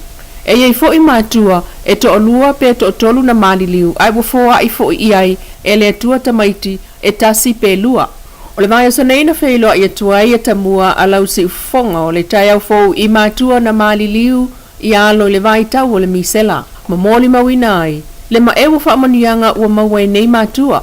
Ona o le alofa tula i atua tangata Samoa mai e tunu e mamao e pe o New Zealand, Amerika, Australia ai o totonu lava o le tātou tunu.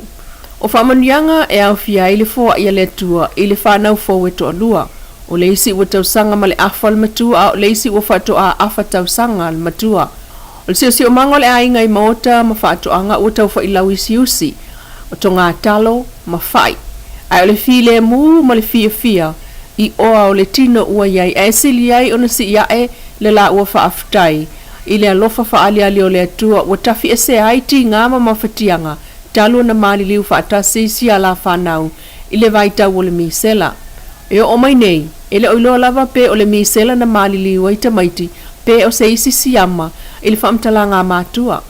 Ai o le atu li loa pea le tātou tala le nei le anga iluma ma whaailo atu ai suafa o mātua o le nuu ma le mene tupu a fuai o na mali liu o la alo i le vaitau o le misela il whai unga lua fesfuluiva.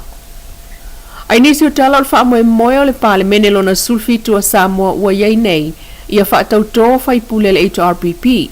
Na manu malo mai le whainga palo tatele e pe ona sao noa le fionga le Parliamentary fia me na o mi mata afa i le whono tanga matustala i le aso lulu o le vanso nei. E le whapewha ua matou whai e whaasao na whaatau tō. Ai o le awa noa o la tō e whaatau tō. O le lato whai tutoa o le whonwhetala. Peitai, e pe ona sa solo ai i le tūla whono, le tōwhinga a le whaamasinonga o le Fasa taita ia le malo o Samoa mo leisi lima tausanga o lumanai. Sa no le whionga le Parliamentary, le tūla whono foi, o le a lima taita inai la asanga o le whaatautonga o isi whaipule o lo totoe. Tūlanga po ile o le whaatau tōi, e le whapea e whai ele mela i lo la tōwhina mai. E whai ilungo le mele i ele tūla whono. E ui se wha moe moe o iai o le Parliamentary mlana whai ngā malo e whaatau tō whai pule o le HRPP. Pe tai ele o fia talia ina lava ele tai o le HRPP le whai unga le whaamsinonga. E pe o nā tangia i wha upunga o se tusi ua tau awa i nei e le whionga le Parliamentary. E atangia mai ai, e le talia e le tai o le itua ngai ma le paenga wha upwhai. Ui pui ai atau tangata lau te le talia le whai unga le whaamsinonga. Le o whatulai mai e le whai ngā malo. Pe o le whaavae le nai lau vai a. O le aso sufa o se tema, le aso luo le vai aso i ono tua, e to e tau au fia il Parliamentary mo le pasi o lantara il tupe whaaso soa whaaltausanga e pe o na masani ai. O tau au ina ina le whionga le Parliamentary mal kabineta whaamtalanga tustusia le loia sili, le whionga ma Reva Pitha me pe ona polo ina isana taliane, i le tusi ina tu ina tu iai. Pe tau sao no le Parliamentary o le tūlanga fo ile nao se taliane le whailau tusi o le fono, le sunga tia krema i le fonga whetalai o le mota, li o papali i ta e uma se pau. O le asa wharailo le vai aso nei o atai au le tau no o atu iai, ua maua se talia le malo o whaatau i whaamtalanga tustusia a ila ua o ta ua ilunga. E le fau le la asanga le umo le mawina nei le whainga malo le Fasa i lona ia fo i tūla i mai. Pau le tūlanga i fōli ngai o se whainga fau, ona o le lata i le Fasa fulu tūsanga e le i tō suia se whainga malo. Sana o le tasi lava le malo na sawa i le HRPP ma mōli mawina e le whionga le taitai o le malo fau, le Fasa, whaatuatua i le atua sama o tasi le whionga fia me Naomi, a wasa a vea o ia mastasi o tō tino o le whainga malo taluai le HRPP. Pei fo na mōli mawina, isi whainga malo whaatemukalasi o la lata mai i a Samoa. Lena sao no ai fia me i tu stala. O tō whinga mo ofisa o minister e pule lava kabineta po le minister il filfilinga. Pei foi ona iai le tō whinga mo lona ofisa, ai o le whaatalanoanga mo le ofisa o le Parliamentary e mo o mia se tangata o lo o iai le anga wa ama wanunga. Ma le tala wha ai u, Ua whaamtala ai le whionga le Parliamia ia le tusi, lea sa fia iloa ia nei se vaengo au whaingalue ngale malo ia te ia. Mai olo o ia mana o mia se taimi e whaitau iai, ia malama iai, ona whai leo se tali i le nā wha moe moe. Sa noa le Parliamia o tūlanga lava ia i le maita watu i lea tusi o popolenga olo o iai au whaingaluenga. Ona o le vaea o nisi o le au whaingaluenga ai maise e olo o mautofi. Na ia sauna o lo manino le tunu ui le pale mai o le whainga malo fou. O la tau o whaanga solo iai fuafuanga le malo. O lea wha atu a ma vai atu i le vai asa ua tuana i le office silum ta ngā luenga o tupe. I le malienga a le minister ma le office silum ta ngā luenga o tupe. I tu atu sa wha ala au ilo ai le wha moe moe ua iai le malo o le tu inatu le o le wha mtalanga i le loia sili. I tu atu sa wha ala au ilo ai le wha moe moe ua iai le malo o le tu inatu le o le wha mtalanga i le loia sili. Ona o mea ua tupu, ele mawhai ona wha awau ona iai se whetali tonu wai. Ona o mea ua tupu, sa wha apea fo i le vao le whonga whetalai ma le whailau tusi o le whono. Sa unua le Parliamia e tolu tō whinga o iai mafua a ngā tatau, ona o wha ngā solo i lunga o fuafuanga masani ai le malo. E ana ia ngā ruenga, i lalo ai inga o nā tō whinga. E ia isi o wha mawai pe o ai ono mo se sua, sa tai fono komise puleta ngata fai ngā ruenga le malo. Sa ia whailo a umalo au lana kona kalante tolu tau sanga, o le a malo lo a sa talo sanga. Ele eito RPP e ono sa isa itula i mai fai ngā malo pe a umal palota. I on wha awau leo lon wha moe moe, ma wha pena i lava. O le wha mawainga lona lua al komsina leo leo, sa fonga fo ia ile tunu ul wha sa launga al komsina. O le aso lava na tau au ai il ministalan wha mawainga, e tu uaila na ngā ruenga. Tulanga masani lava ia o whainga o ngā ruenga i tulanga o le wha mawae, ili tulanga o le vaea, ona oni mafu a ngā tatau e pe on sauno o le Parliamia. Na ia sauno o le tusi wa Taunuu mai ia maua, o le asa i whaise tali e tala whea ngai mta upo o la ngā mai. Ma mamoli atu e se awala whalawa i tele, mo le sila fia o le Taunuu. O atamona a le si ufonga o le tai au fau, mo le nei tu la manuia toenga o le nei aso.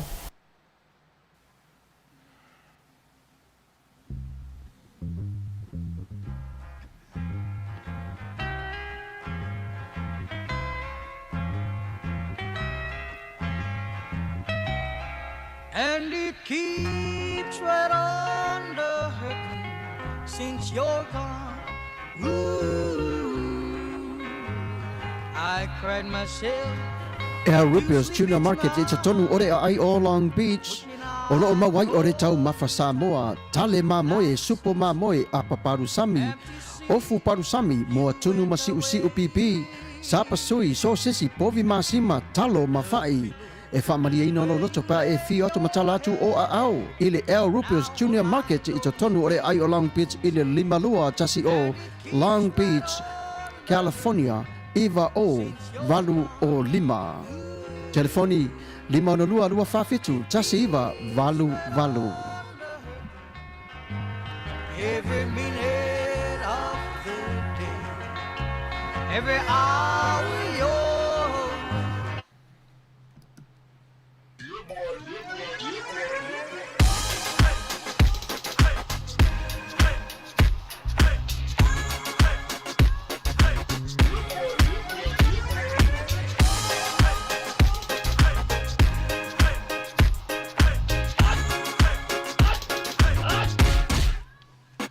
Omi te tonu lau olu au Baile te te se ne ima imau Afi fi malu o le tama Baile lau ulu ne ima tala tala Le lau fai fa pito i te tonu Bai ima sae pa pe o se pomu Le la mai loa o le tama se fa ala i te Ngā pese angi so le ngā leo Sofia aile me maua. Talo fai, i o le alo manatu ne nei taimi. Kaki koe mga kua ia sofo i o ka whai whaapusa i Samoa. Kei mi o le, ia maisi arka male, i o le mātou a inga se lau apopo e whai e le parusami. Ia leo kako nye atu nu. Ia. Ke kausira fia se whale mo i. O le nā fwena tawhala awa tui au, peti sila fia le whale lelo au Rupert Juniors Market, le lunga Long Beach, ma le lima lua. E maua umai nei. E maua umai nasi, te latu o malasan le au Rupert Junior Market, e tatonu ore ai o Long Beach, i le lima lua tasi o Long Beach Boulevard, Long Beach, California, iwa o valu o lima, o lo o maua ai o tanga talo Samoa, tango talo fiti, pusa mamoe, pusa fai, Tanga raisa, matanga lubau, e whaamaria ino lo whina ngaro malo loto pe e a whio atu matana atu au ili El Rupios Junior Market, ili ai o Long Beach, pe walau de telefoni o de lima ono lua whawhitu, tasi iwa, valu, El Rupios Junior Market.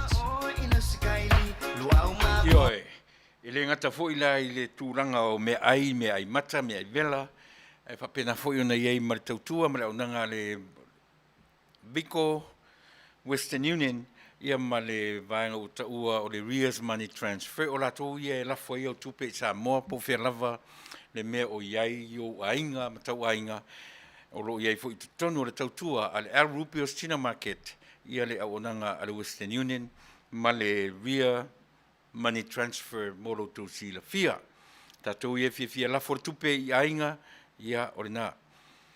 I le ngata fo i lai le tautua io a le Arupio ai whapena fo i le tatou wharatawale o tau o le performance auto sales io wala wane le li o aike po ike manda i le telefoni tasi limono lua ono iwa lima ono iwa selau ia po le telefoni whea aveai iwa ono torulua ono lima ono tasi tua tusi le nā o tusi sila mai ai mo tatou umalawa io e mana o e whaise trade in a vila uta avale tuai a mai sa uta avale fau ia blongwa e i telefoni pei o na whaalau lo atu au fuene ngalo ia le company uta ua le Taro Hut ila tau o maia le talo e mai sa moa o le talo fu le frozen taro fu ua umana o mai ua valu le toi fai isa unga luenga na le latua au mai tu le fulisa au mai sa o le fulisa tu lo tono le ulo ia pe tu tono lo ngā umu au le wha vai ia pe wha vai pe se fasi moe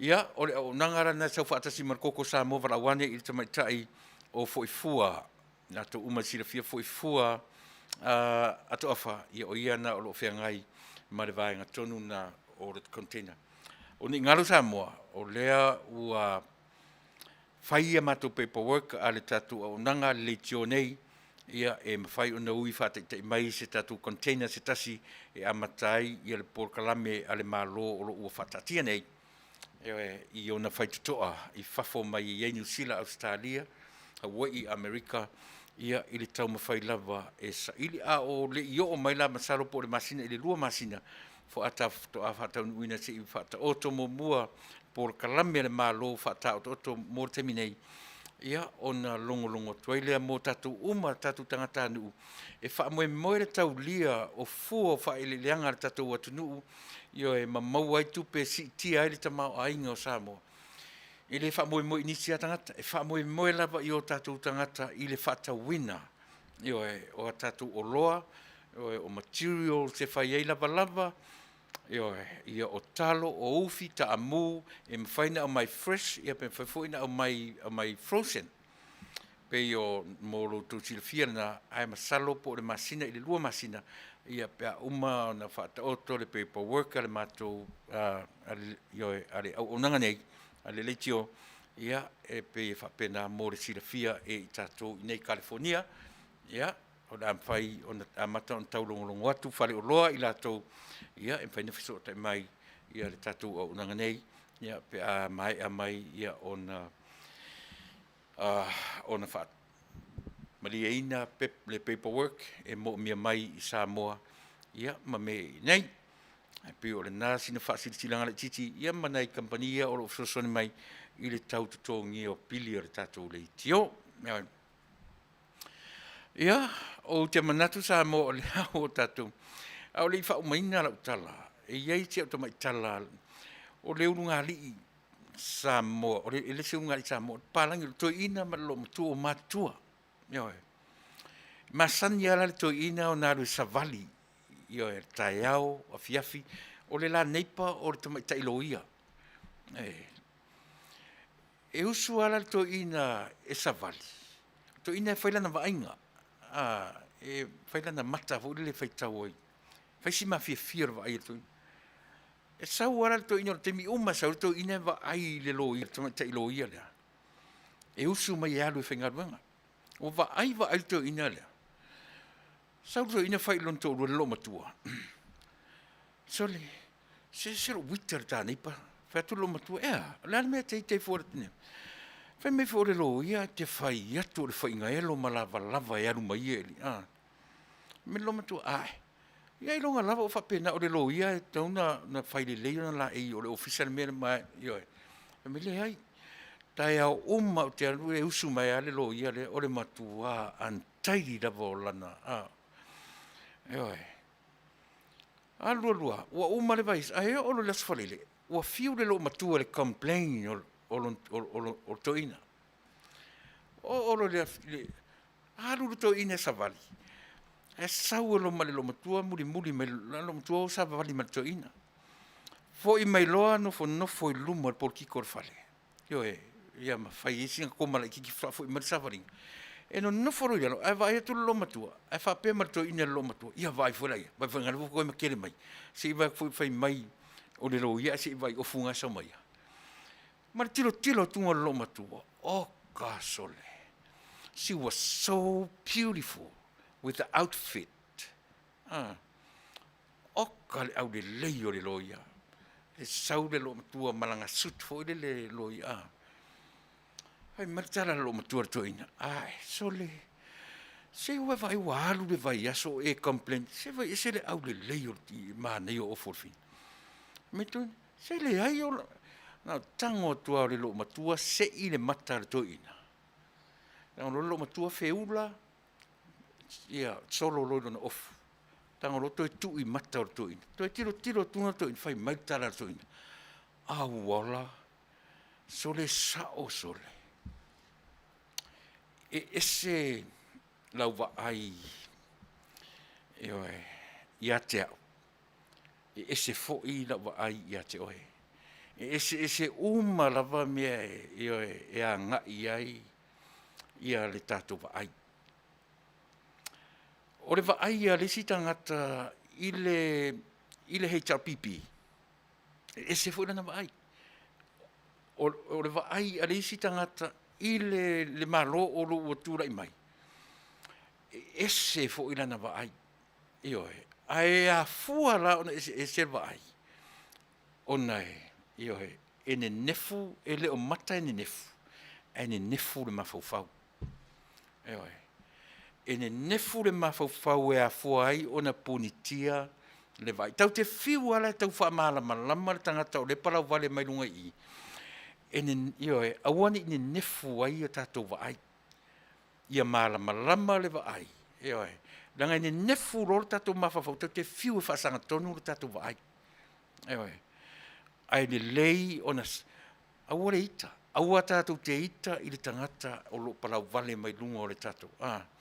Manino i ai le vaai. Manino le mafaufau, manino le vaai. Ai se ai manino le vaai, ma manino le mafaufau samu. Langa fo le nai te tari tonu, ma o tari tonu. O le malo fau, e le se mena fai e la auli, fia me malatou. O le malo fau, na ta pena e le anganga o le atua. A manino la tatou mafaufau, tau te le feita la i tangata o lo pala lau vale mai. Ai te loa, e ese tangata na te whatonua tangata lea. E leo tātou. Mena le ona o le popole pe palau vale mai lava. E sea, e langa e sa o loa, e se ne nefu o le mafofau. E manino lau tio ata na te tiro ai. Ai a ne nefu lo mafofau. E te fiu e a foi, e wha sota i le mata na te matai. Ioe, pauare me wha matala atu i a te oe. Na o le tinga, malita, i o lana mea tātou la mawai. Ioe. Whapena le pe tau a mat e wha umat whapena lau tara noa mo e Samoa. E le mwhaina utu uarta tu porkalame. Ioe. O te wha umat wa whapea i o le tatu le malo fau. Ioe. O le mātou lea tau tua mo o tau. Mātou te le whewhewhe ai i le whaiwhai mai o tangata. Ma le feita mai o le lalolangi o e o langolango ina le isi vaenga. Fo i lea ua mātou whai atu. O lo mātou alo lofa i a Samoa. E a lai ono mātou whautu atu i a te autou. I a totoa autou loto e whai ai autou whaai unga. Manino le mawhauwhau e whai ai le whaai unga. E manino lo le mawhauwhau. E lene nefu fo i le whaai. Ioe. a mata mai a i le taitai, se ia o i le vasenga o whaipule. Toa le loto e whai ai whai unga. E toa lo masa o le whai unga tatou e whai le malofo. No tau loa rola ia lea. E mulia i ao no tau sa vavali na vatau.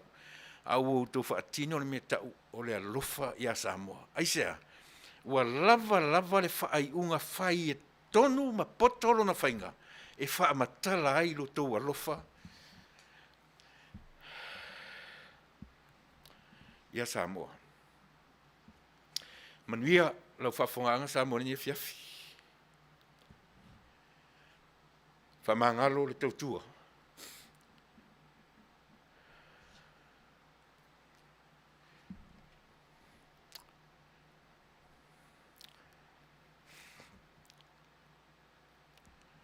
Male au o nanga. Tatu whiro i tai au. Soifua mai Manuia.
Goodbye, my Feleni, ole a o te a.